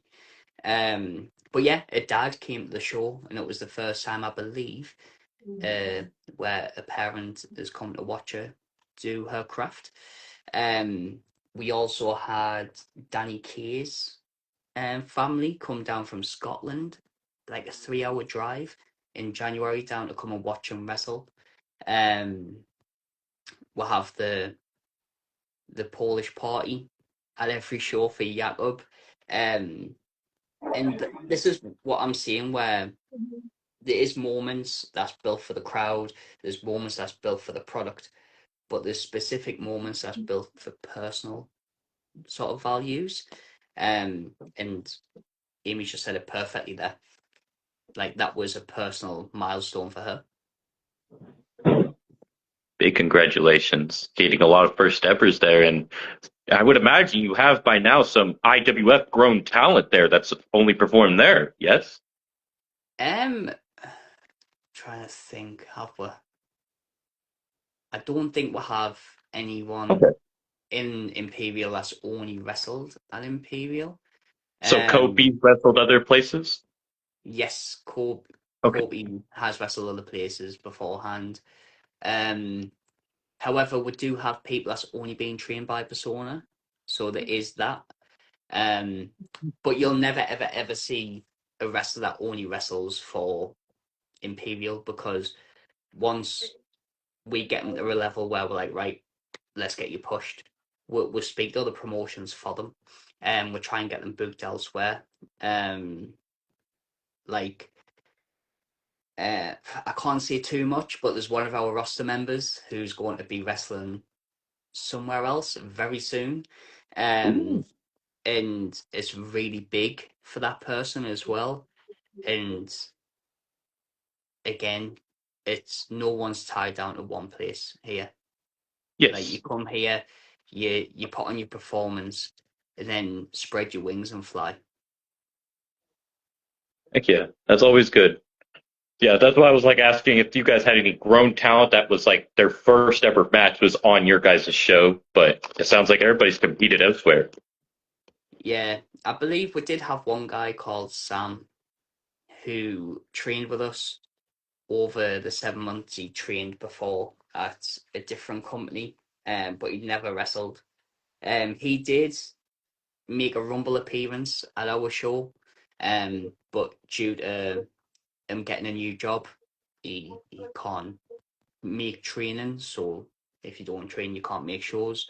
But yeah, I think that's the closest we've had to a homegrown talent, so to speak, be on our shows. Understood.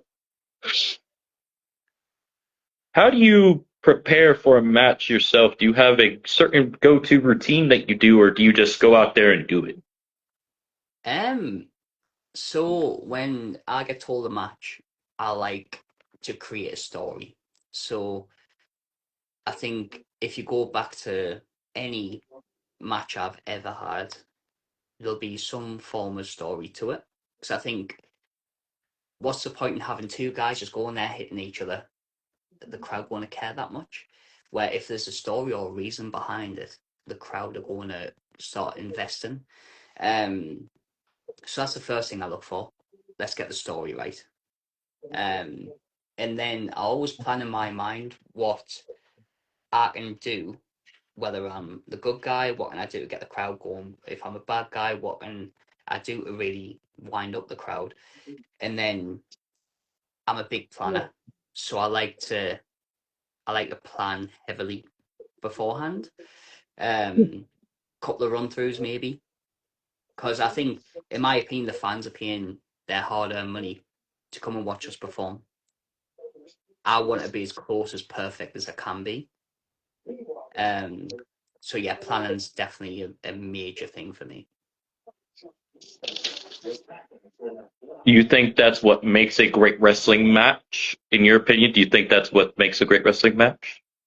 Yes, I think a lot of planning and storytelling makes a great wrestling match. What makes a great wrestling show, in your opinion? So, great wrestling show, in my opinion, is everyone is happy backstage. So backstage is one of the key factors. Um, Obviously, the fans, they've got to be sucked into what we're doing. They've got to be invested. But then I think every match has got to hold a purpose in a show. I don't. We've never Imperial just went, oh, them two can fight each other to fill a match out. It's got to have weight behind it. There's got to be a reason. Um, so that's how we build our shows. And I always think it's like a bottle of pop. Like, you fizz it and you shake it and you shake it all the way through. Then the main event should always be the moment where the lid pops off, bang, and the explosion happens. Um, so yeah, I think you put in a couple of little teasers for the next show. Um, that needs to happen on a show, or what's the point? Why would they want to come and watch the next installment if you're not showing them what's going to happen, or if you're not showing them what they're investing in? So yeah, I think there shouldn't be any sort of throwaway matches in there. Everything serves a purpose. Well said. Well said. What's the biggest challenge you have faced in your career, and how did you overcome it? You told us about your injuries, but was you consider those the biggest challenges, or did you have something that really was a big challenge that you needed to overcome? So my biggest challenge was creating IWF. Um, it was the period from leaving CCW to creating IWF and IWF's first show. Um, we got a lot of hatred for leaving. Um, there was a lot of lies being spread about us. Um, there's still little things going to this day where there's private messages happening where we're getting told about them and we're just trying to combat them the best we can, because to me, we don't want drama. We never have done. We just want to have fun. And the only way that I managed to get through that period was having the people around us that we've got. Um, like, we banded together like a little army and just protected each other. There was The times Brev where Army. you could say that. There was times where I was in a really dark place because of some stuff that was said, like me 17-year-old son got threatened online. Well, he was 17 at the time, he's 18 now. Certain things were said. There was fake profiles being made with pictures of my daughter online. Um, God. and that's how bad it got. and I had That's to, horrible. That's horrible. yeah, I had to go to the police a couple of times for harassment, and if it weren't for people like, and I'm going to list them, DJB, me partner, me son, Persona, Brian, um, Hybrid, Alistair, like everyone that you've seen on that first show on Grand Slam, Colin, Jamie, Leon from Dropkick, you've got guys from up in Scotland, they're all banded around, and I kind of felt like I could, I had a shoulder to lean on, if that makes sense. Um, A safe haven. what was it? Yeah, it was kind of like that. Walker being one of the biggest sort of shoulders I had because me and Walkers knew each other for well over a decade now, and just having people being there for you, having people telling you tomorrow's a new day, don't respond, don't react, just get on with what you're doing, just make Imperial what you intend to make it. People can see through what's being said. It kind of helped us along the way, and I can't thank the people enough that was around me and my family at that point, because it was a very dark period. But I will say this was 100% worth it for what we've got right now in Imperial, what we've got as a friendship group, what we've got in the fans that come to our shows. It's 100%. I'd do it again.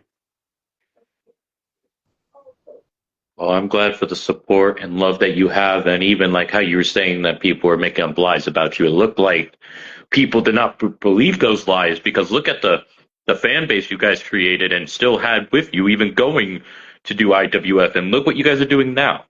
Yeah, I think the hardest part of it was the fake profiles. Like, still to this day, I don't know who did it. That's Not really childish to make fake profiles. Just saying, Yeah, that's just very childish. I'm not going to accuse anybody because I don't know who it was. Yeah, But there was one night where I was just lying in bed. I was getting ready to go to bed for work the next day, and I get this message from this profile.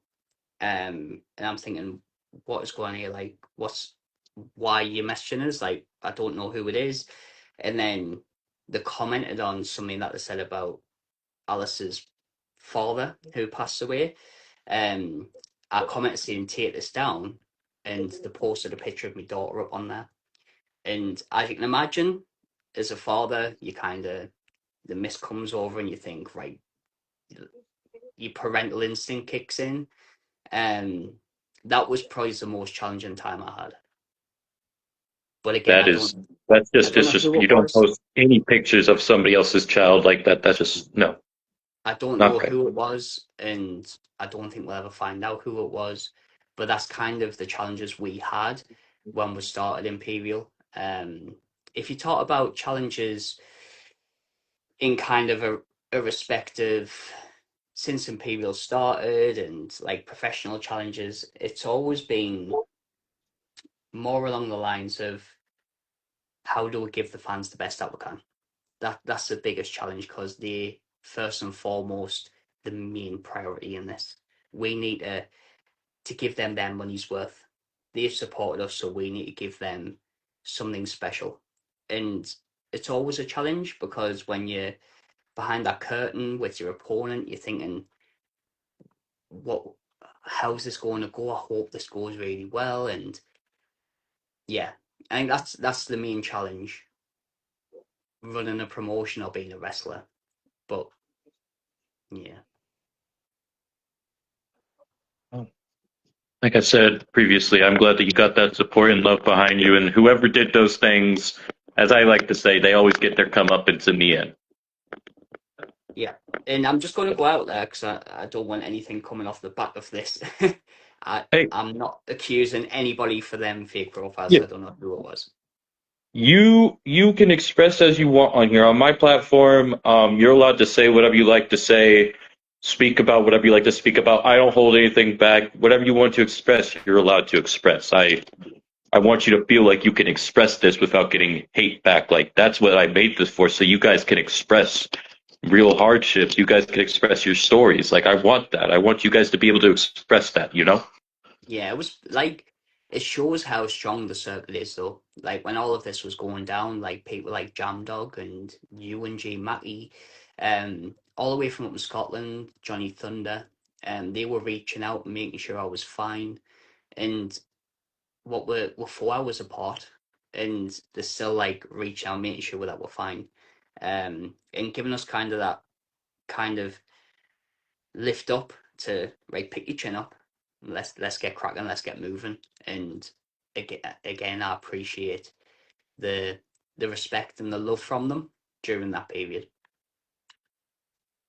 Incredible. I'm happy to hear it. And you've worked with these guys in many of promotions, and you guys must have formed a brotherhood, not just with inside the ring, or also sisterhood, I would say, because you also have some ladies that you've worked with for a long time. And I would say that you guys have a real strong bond wherever y'all go.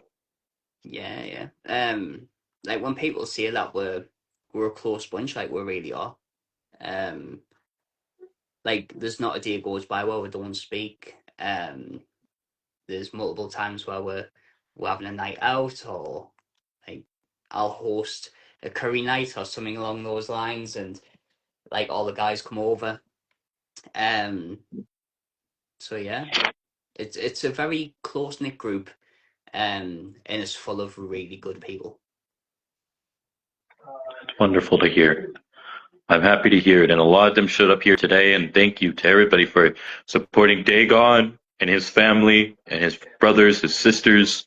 And you got our support here too, brother. Thank you. What sets you apart from other wrestlers? Ooh, what sets me apart? Um, I think I put a lot of thought in the finer detail. A lot of thought in how I would perceive it if I was watching from the outside looking in. Um, every video, every live stream that we do, every match, every time I'm through the curtain, whatever happens is always for a reason. Like, I'll do a video where it just seems like I'm having a chat with somebody, but there's always 2 or 3 things that happens in that video that will mean something in the future. Um, I think I'm not the greatest wrestler, like hands down. I will always say that. I'm good at what I do, but I'm not great by any stretch of the imagination. But I believe my strength is telling a very good story. I think that's what sets me apart. Understood. You've worked with some amazing athletes who's stood out to you as inspiration when you've worked with them. Um, People that's inspired us. So Persona is one. Um, he inspires me to be the best I can be. Trying to think of people who I've faced.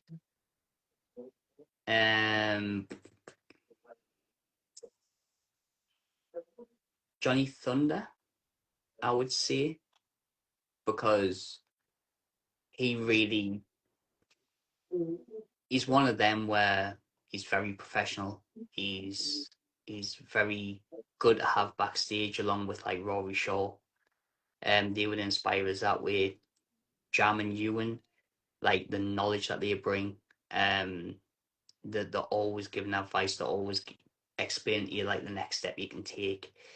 But I would say one person that inspires me the most to be the best that I can be would be Spawn. Um, that Your young son. lad, yes, it sounds mad saying it, but he has become somewhat like a figure that I'm watching where I'm thinking, wow, he's starting to get incredibly good, like incredibly good, and I need to stay on that wavelength. I need to excel myself. Because we're father son. So if I drop off and he doesn't, what's that going to look like, or vice versa? So yeah, he inspires me in a way where I want to be the best version of me that I can be. Heck yeah. You've worked in various. Is there a particular style or vibe you enjoy most? In match wise or like Um, promotion like wise? just like in general. So at all these different promotions, there's got to be like a different vibe or style. I would imagine it's not always the same everywhere you go. Is there one you enjoy more? Or do you just enjoy every single one you're at? I would say everyone that I work for at the moment, I value and I enjoy for really different reasons. Um, I would say IWF just feels like home. Um, it's one of them where I'm around people I'm around every day, pretty much majority, and I can just be myself. We can have a laugh, and it's good fun. Where you go to dropkick, and it's very calm, it's very professional. Um, if you've got any questions, they're answered immediately. And wrestling with pride, it's a very friendly atmosphere, but it's like I said earlier, it's like a party. It's a complete different vibe to what I'm used to, and it's really good fun. Um, when you go to Alba, I feel like you learn a lot when you go to Alba because of the people that's around you.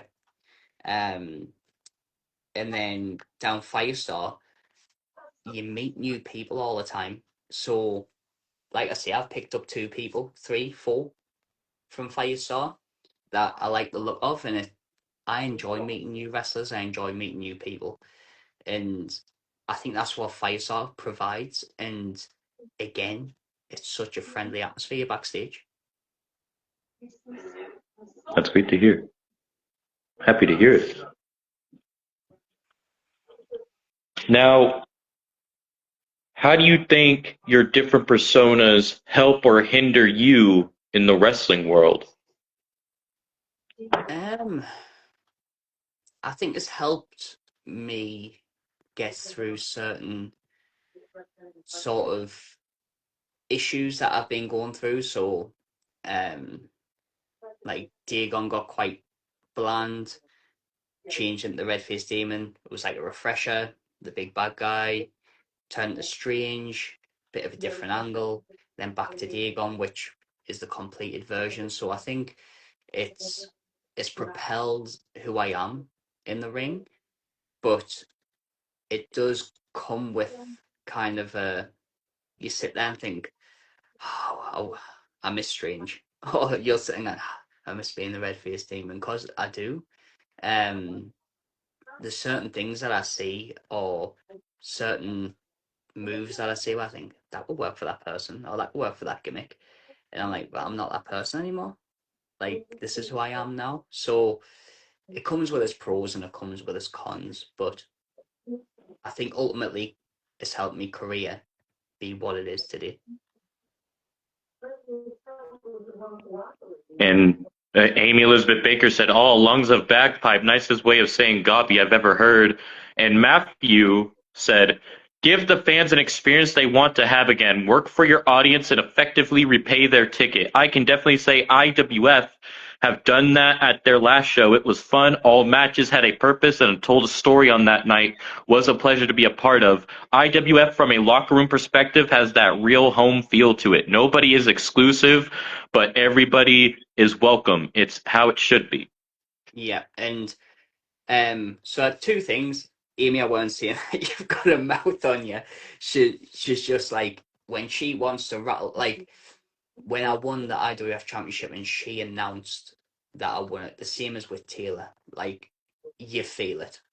It's one of them announcements that you like. It gets the hairs on your arms and the back of your neck to stand up. Um, Matty is someone that I met in CCW a few years back. He left for reasons I don't want to discuss because it's not my business. But he went and started a company called Breakout. Ooh. So this was a couple of years ago, and I believe they're making a comeback very soon. But me and Matty then were talking again, and once Imperial came along, and we kind of made amends with each other, and he came along to the last show. So he does his own persona as a manager, and it's just so good to see all these old faces that you lost connection with, and they come back, and it's like you've never been away from each other. And like Matty said there, he come in, he was welcomed, he felt like he was at home, and everyone was kind of like chuffed to see him there because we're human beings, we'll miss each other when you don't see each other for a long while, and you know when there's good people around you. And the last show there was a lot of good people, everyone backstage. There was a lot of good people there. That's good to hear. What's the most important thing you've learned about yourself through wrestling? I learned that I'm a bit of a leader. So Oh. I've learned that I won't sit and take it's past 9 o'clock. I won't sit and take shit from people. And if I'm one of the older guys in our roster. I'm 36-year-old, and when I see the younger guys feel like they haven't got a voice, it's never happened in IWF, but when I see that they haven't got a voice or they're being treated wrongly, I'll open my mouth and I'll stand by them, and I'll make a point of saying this is wrong, and I always have done for the younger guys. But yeah, I think that's what I've learned, that I'll stand up and speak for the right people. Other than your own, what has been your favorite match in IWF so far, says DJB? Other than my own, oh, Tough one. Gotta pick your favorites. wow. It's between two, and there's perfectly good reasons for the both of them. And this isn't to discredit any other match. The first one will be the triple threat at Grand Slam for the the Sovereign Shield Championship between Alan Shaw, Spawn, and Johnny Thunder. Reasons being is that was the first match that I made. All three lads put on an absolute banger. And just the way it went, and with it being the first match I've personally booked, that favours it for me.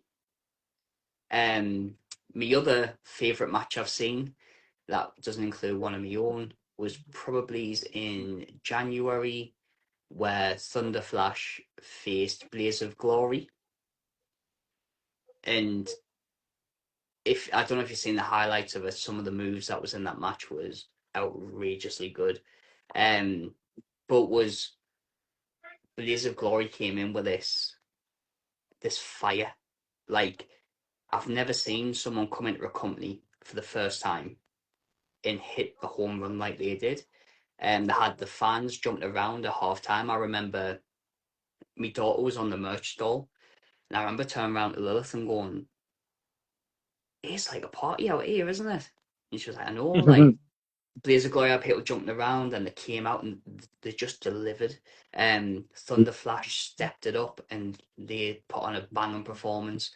And I just thoroughly enjoyed the vibe of the match. There is like there's multiple matches I could see, but them two being the ones that jump out straight away for us is the two I would go with. Okay. Respect. What's the best advice you've received in your career, do you think?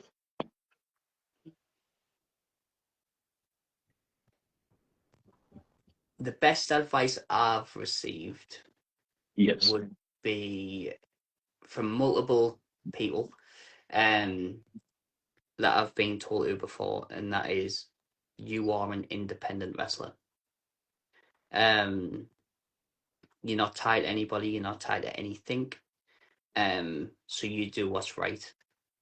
And I think Chris Renfrew done a video the other day about the same thing, where people get so engaged in these wars between promotions because the promoter of promotion A does not like the promoter of promotion B.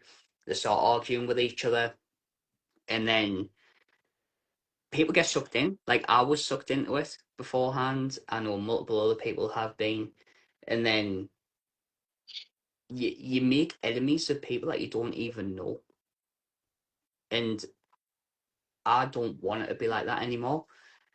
And since we started Imperial, like the people I've met who are always got told don't speak to, the people I've met who I had a bad sort of view of because of what I was told about them are absolutely great people.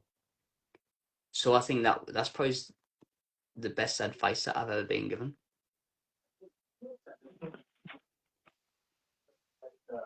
Now, you've got a strong fan base that's behind you. What do you say to them when they are cheering you on or booing you? Like like what do I see in the ring to the fans? Like, what do you say to them, to the ones that cheer you on and boo you? Are you happy? Like, you're happy you're getting reaction? Are you like, if that makes sense? Yeah, so to me it still feels surreal. Like when I'm getting people come asking for autographs when they're cheering, it feels really surreal because it doesn't feel like I'm doing something that I shouldn't be, if that makes sense. But they see in me as this wrestler, this like character. Um and I'm always like overly grateful for the response I get, whether that's be cheering, whether that be booing. Because if they're booing when I'm meant to be, I'm doing my job right. And like when you pay your like for I don't know what other people's prices are, but you pay £10 for an adult, £5 for a kid to come in. You got a right to express how you feel towards that person, how you feel towards that wrestler, and if they make a noise, regardless if it's cheering or booing, I totally appreciate that they're having a good time. And yeah, That's wonderful. What's a big misconception people have about you and your wrestling style? oh, it's a tough one. Misconception. I have been referred to as like a rip off Sting before, or a rip off Darby Allin. Who you look Um, up to is what you stated. yeah, the whole idea behind the Dagon gimmick was um in lockdown before I started wrestling. Uh, I didn't really grieve the passing of me granddad. So in lockdown, like we all had a lot of time to think, we all had a lot of time to spend by ourselves. And the kids got us for Father's Day DVD, the Monday Night Wars. Um, so we watched that, and it got us back into remembering the times that I'd watch it with my granddad. And I started belt collecting and got right back into wrestling and started watching AEW. So the vision of Dagon is from what I remember being a kid. So my granddad loved The Undertaker. I love Sting. Um, he liked the dark stuff. I liked the sort of the edgier side of things. We both love horror films, so like the demonic stuff. So I kind of merged it all together. Um, I completely understand where people go, oh, it's a rip off Sting or it's a rip off Undertaker, but that's genuinely not what I'm trying to perceive. I do take inspiration from them, but I like to think Dagon's a kind of a new sort of vibe using different inspiration. That if that sounds right. No, I get what you're saying. I like that. I like that you're trying to like inspiration, but you're not gonna copy off of what they did. You're making your own path. Yeah. Is there a is there a goal you're working towards at the moment? Yes. My goal, I've got two goals, and I know that my business partner has the same goals as well. So the the youth, the young guys that's coming through in Imperial, we'll want them working with really experienced people, we'll want them learning every show, we'll want them learning every training session, and we'll want to get them pushed out there as much as we can. So eventually, one of them do make it to the big time. That's what we do this for, right?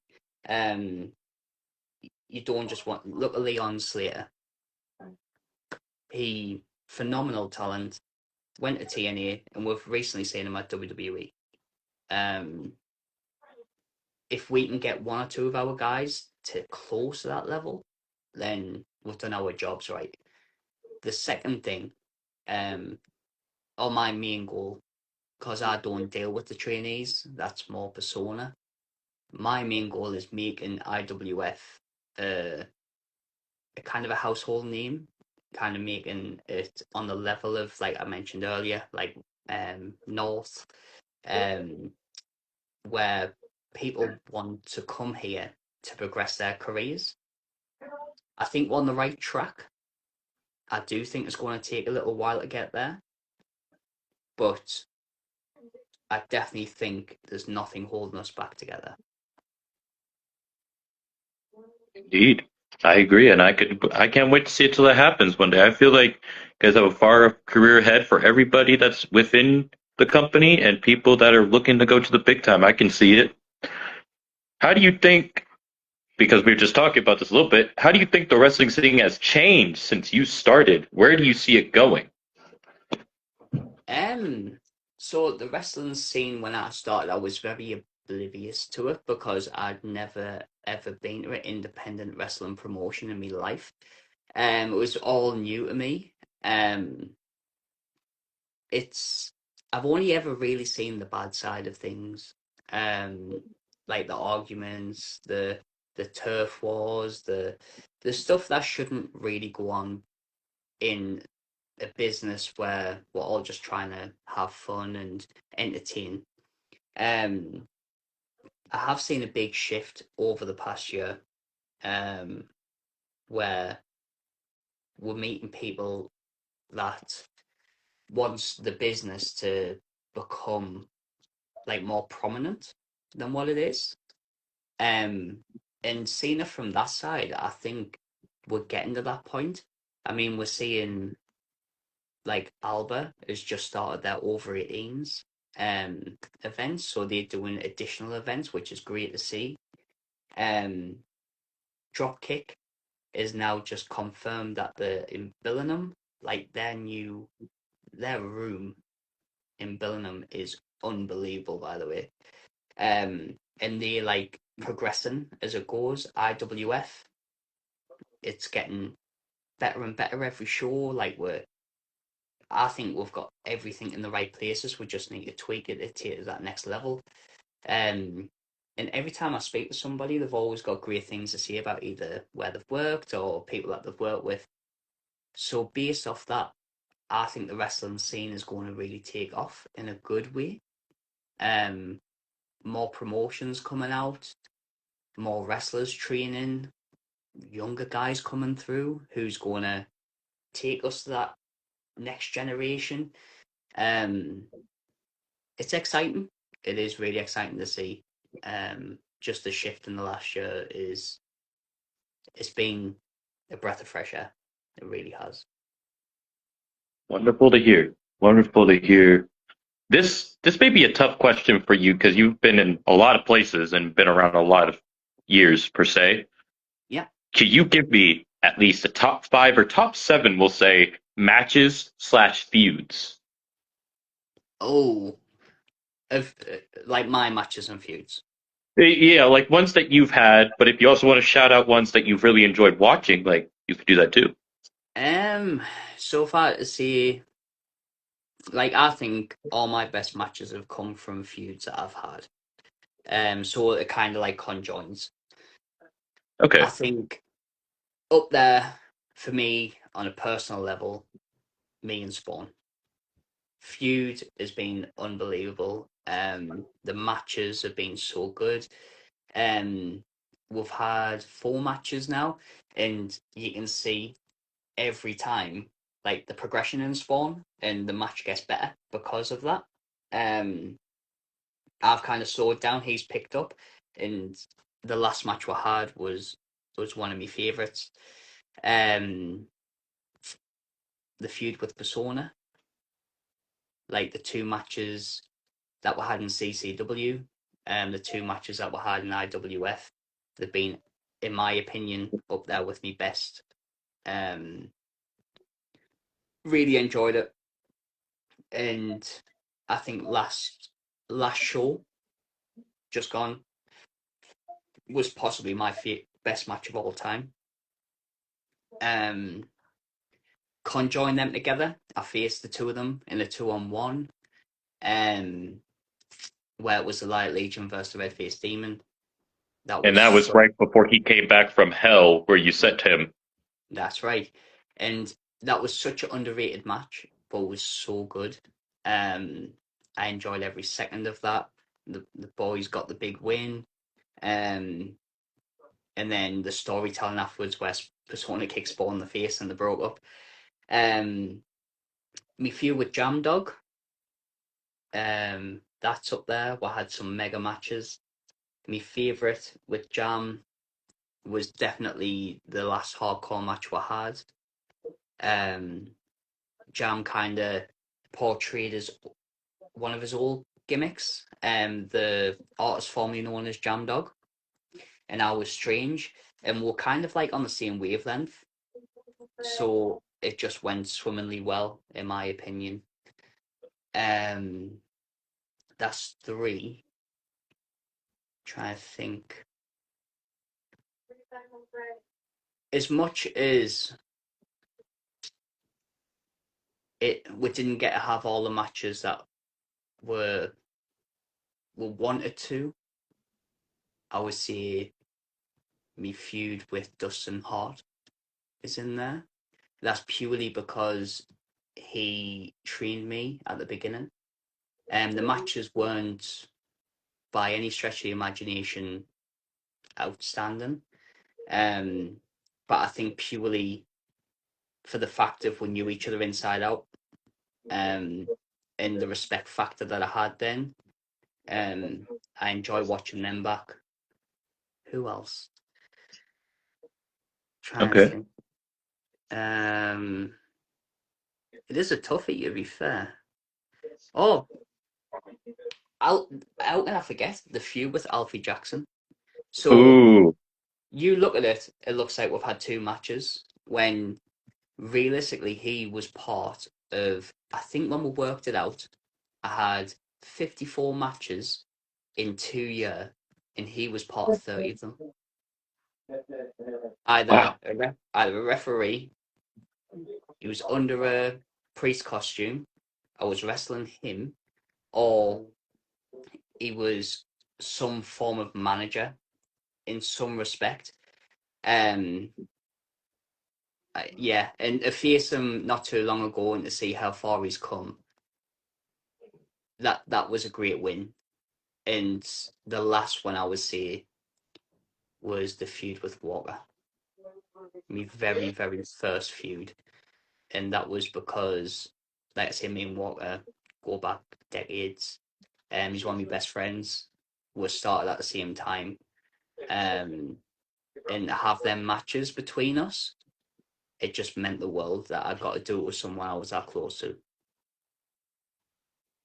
Yeah, that would And be. you guys are also known as Strange Street with many other revs, as you guys like to call We we decided to team up, and it was a breath of fresh air. It really was. What you're seeing on screen is what you get when you see me and Walker in real life.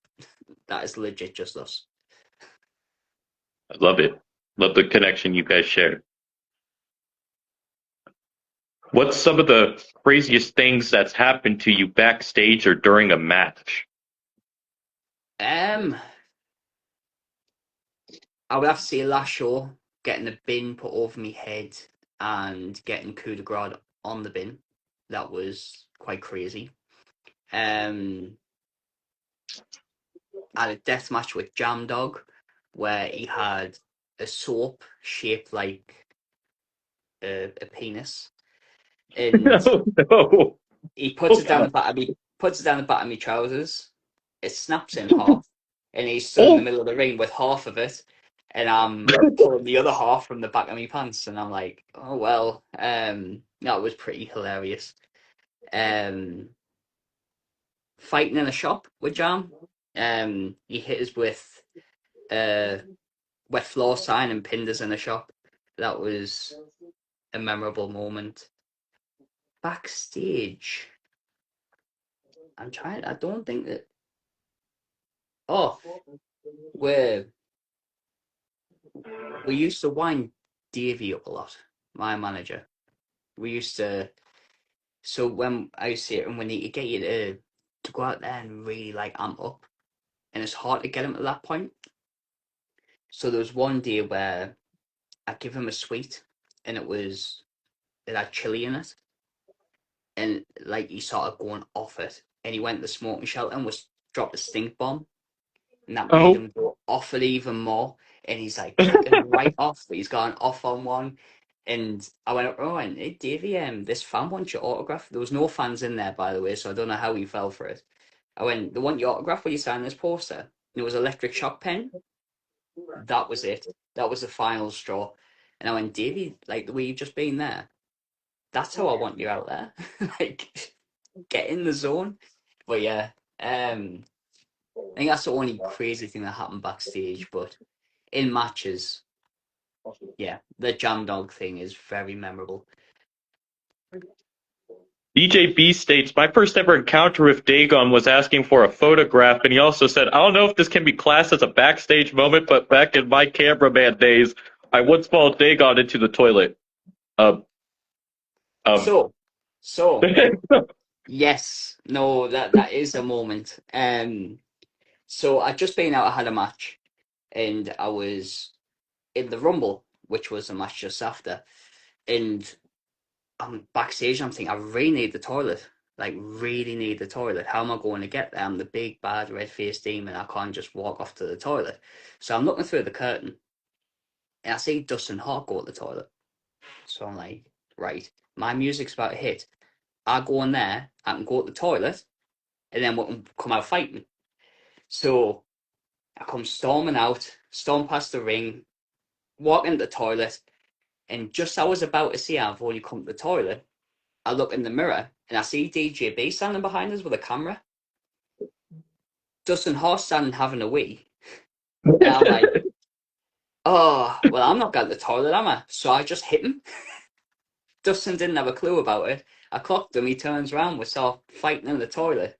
So yeah, thanks to DJB, I nearly wet myself in a rumble. oh boy. But you didn't wet yourself. I didn't. I didn't. Okay. Okay. I didn't. I held it in. You're like, I'm not going to pull a strange over here. No, no. If I was strange, I could have just ran. The fans would have been fine with that. I believe it. You've, out of all the places you've held championships, right? Which Mhm. ones meant the most to you that really got you into your feels? It would. So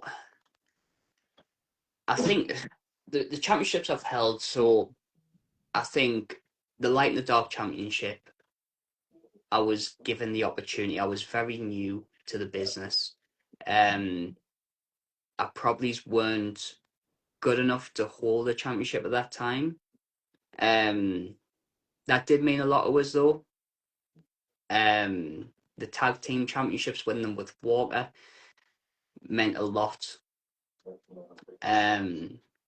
Because of who I was teaming with, who I was champions with. Being the heavyweight champion at CCW kind of has a big black cross over it because of certain things of certain people that was part of that that shouldn't be named. So that holds no weight anymore, which is a shame because I thought when I was the champion, I thought we had some good matches. There was some good main events, and there was some good stories told. But a certain individual that was part of the faction ruined the full thing. And then the Alba Championship. So there was a night when Jam Dog came down with his Out Hebrides champion, which was Craig at the time, and he just said to us like, "You going to a match for and both belts are on the line." And I was thinking, "Whoa, all right, this is a bit wild."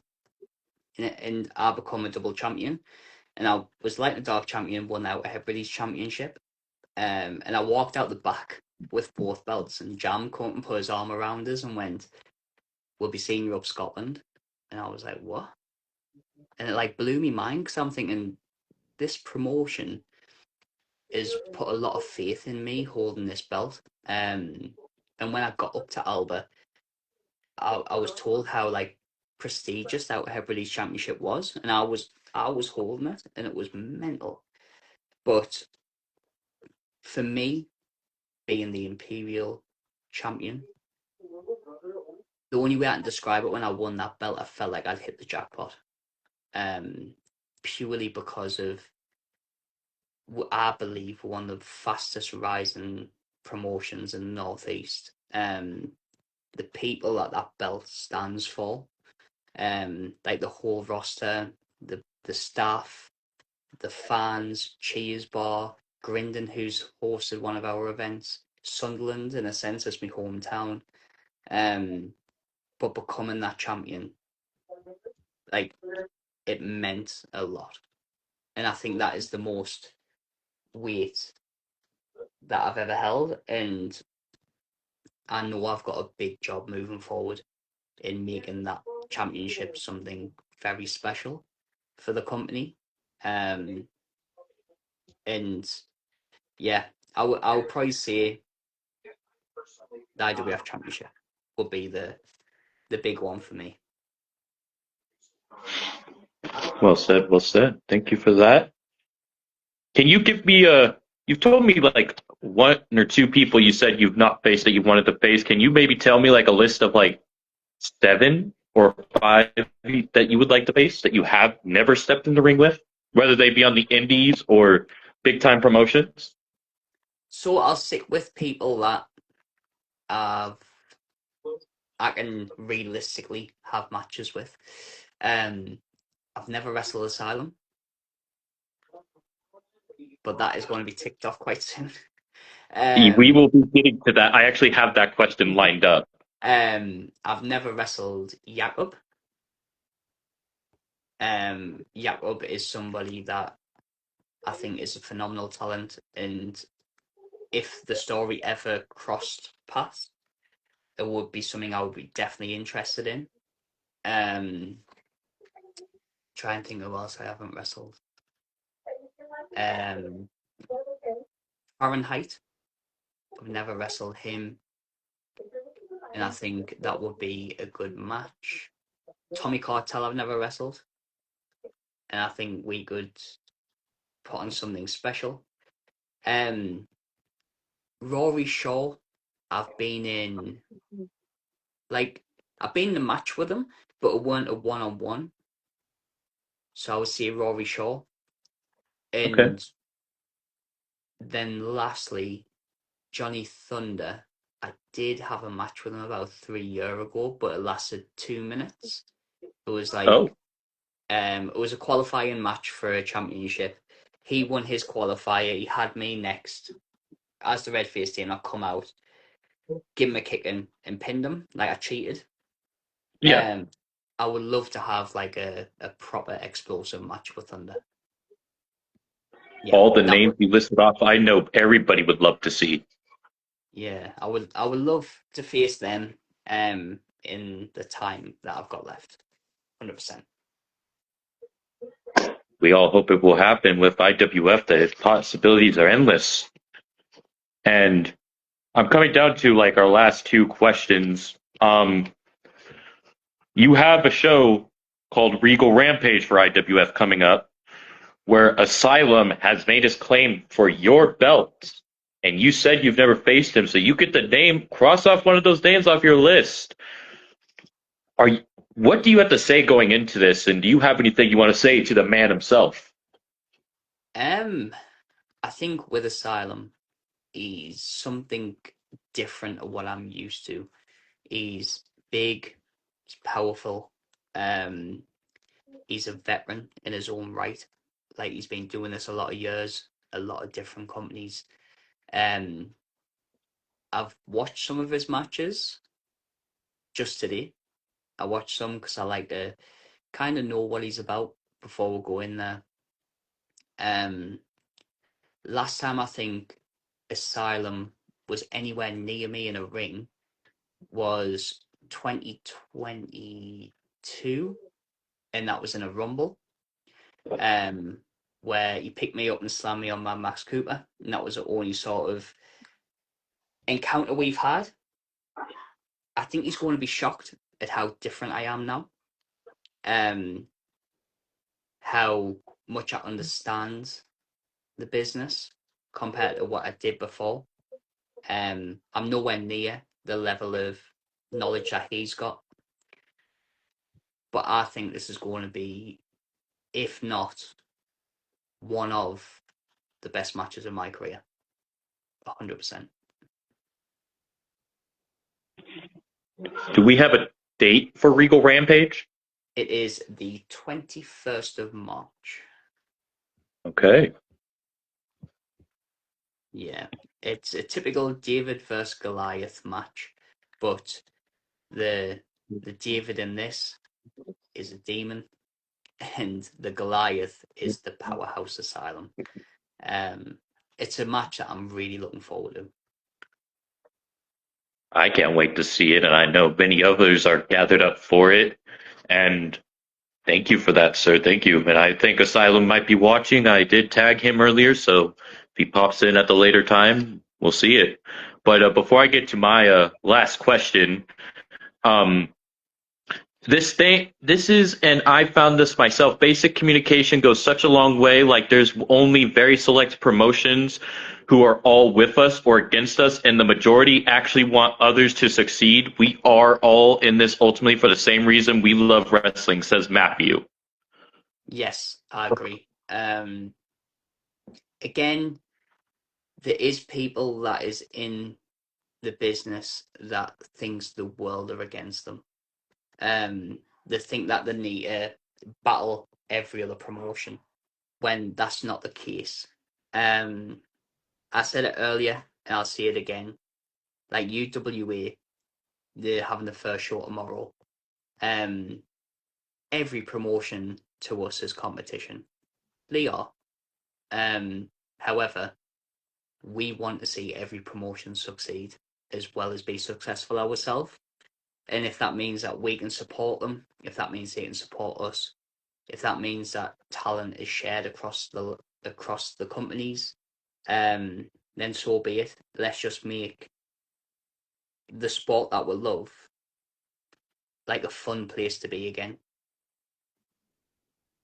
Indeed. Agreed. Welcome, Squizzy. Welcome, Mick Wallace. And before I do get my last question, do you mind? I know it's late where you're at, and I don't want to keep you up any longer than you have to be, but do you mind if we go over a little bit of your IWF matches that you've had so far? Fire away.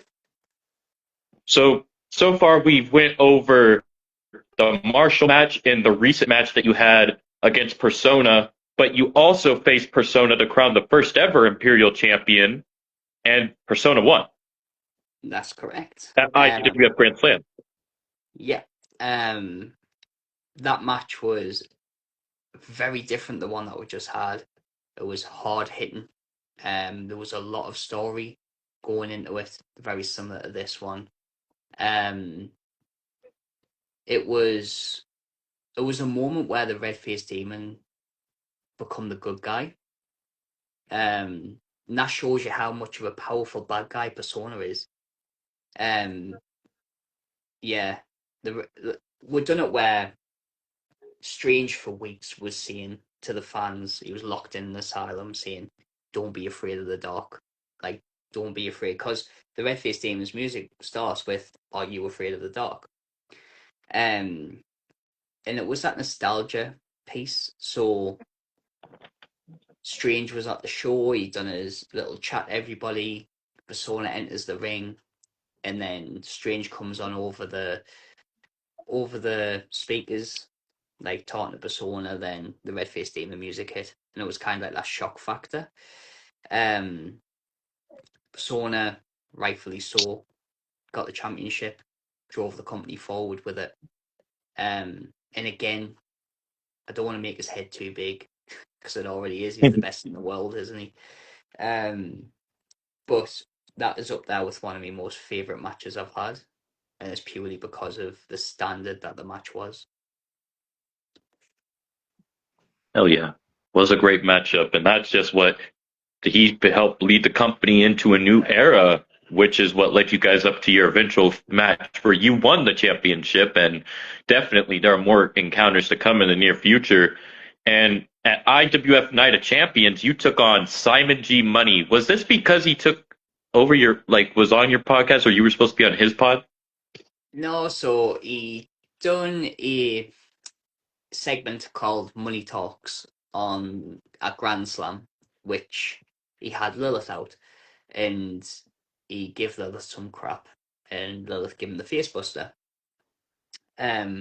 So he wanted the contract, he wanted to be a wrestler, so he calls me out. So as Strange does, he offers him a bottle flip competition. If he can land the bottle flip, he can have a contract. So Simon flips it. Strange knocks it over and says, "Well, you didn't do it. You didn't get your contract. Imperial rules." So then we have an arm wrestling competition where Strange pokes him in the eyes and beats him in the arm wrestling competition. And then it turned into a match where it was one of them. It was more funny than it was kind of like a breath of fresh air to the fans. It was something for them to have a laugh about, something for them to chant about, something for them to really find amusing rather than the big, serious, intense matches that they were seeing. We had fun. I think there was about 2 wrestler moves in the match. The rest was just Strange gloating Simon, taking the mick as he does, and then I rolled him up for the win and went to pull on his tights to cheat, and accidentally his backside fell out, so I quickly cover it. Oh boy. Oh boy. But it was funny. Simon again. Outside of that moment, he's a nice fella, but he's just a showman, like a true showman. And to have that match with him, it was something very fresh and new that I've never done before. And yeah, it's up there, one of my enjoyable moments in IWF. Agreed.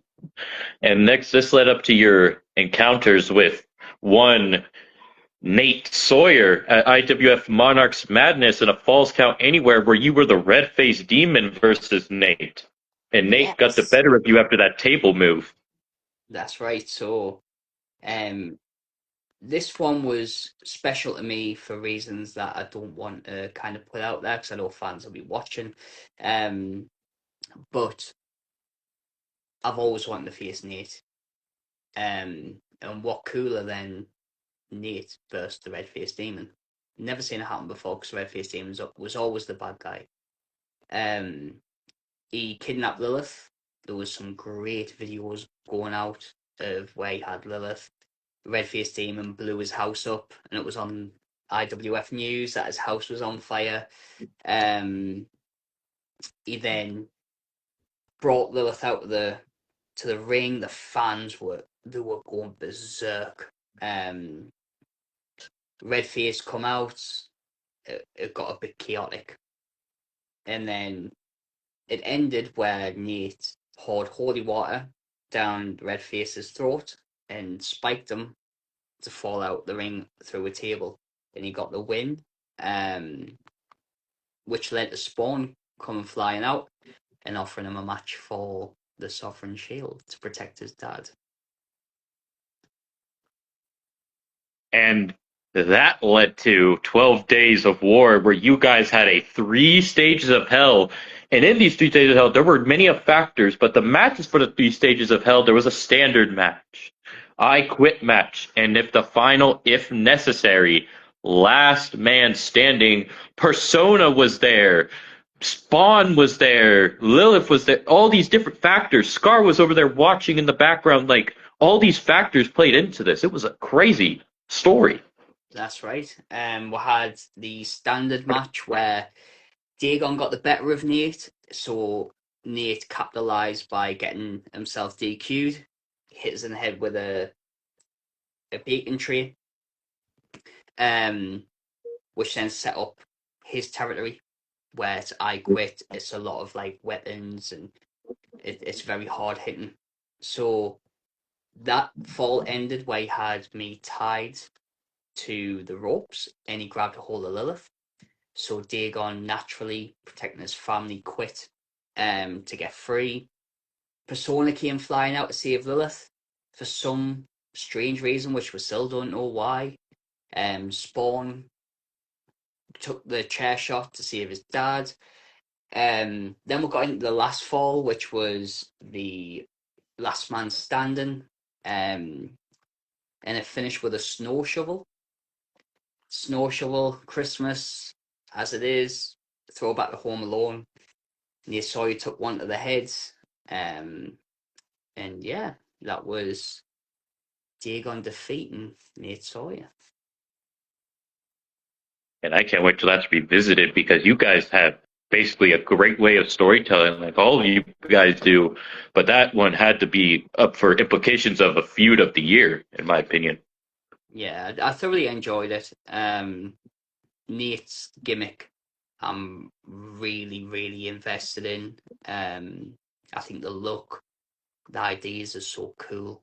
And then to match that with like the other side of darkness. So you got the horror side, you got the demonic side, and when it comes together, it does create something very special.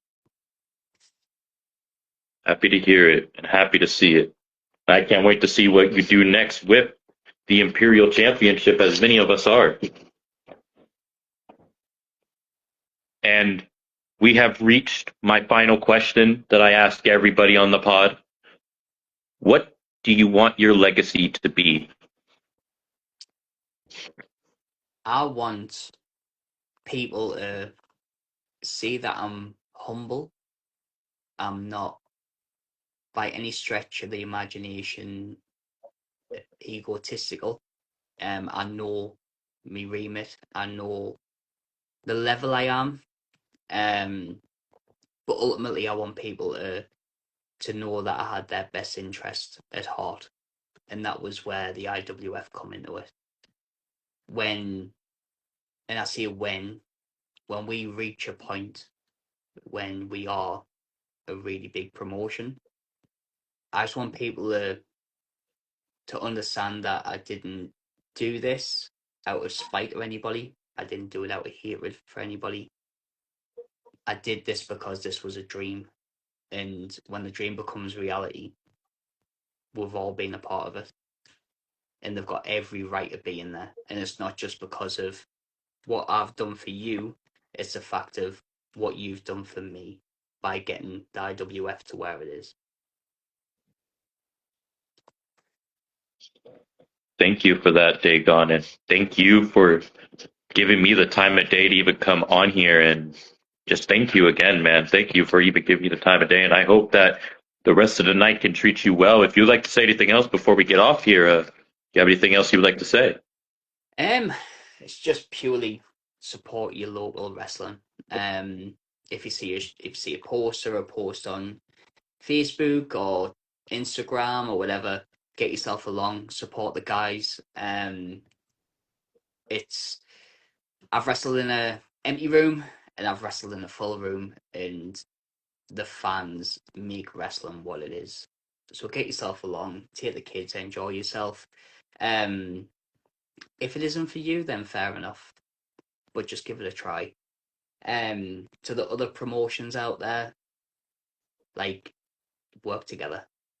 That's what we've done, and it's worked smoothly for us. And again, it's become where we can walk into a promotion now, go to watch their show, enjoy it, shake people's hands, and have a good time.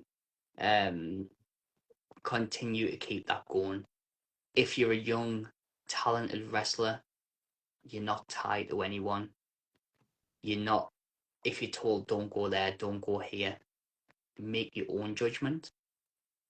Like, you are independent, remember that. And ultimately, come and support IWF. That's the main thing. Help us reach levels that we've never reached before. 2026 is going to be our year. And when our year takes off, be part of the growing empire. Hashtag the Empire reigns. And thank you again, Dagon. Thank you, everybody, for that showed up. We hope you guys have a great day, good night, good morning, good evening, good afternoon, wherever y'all may be. Peace out.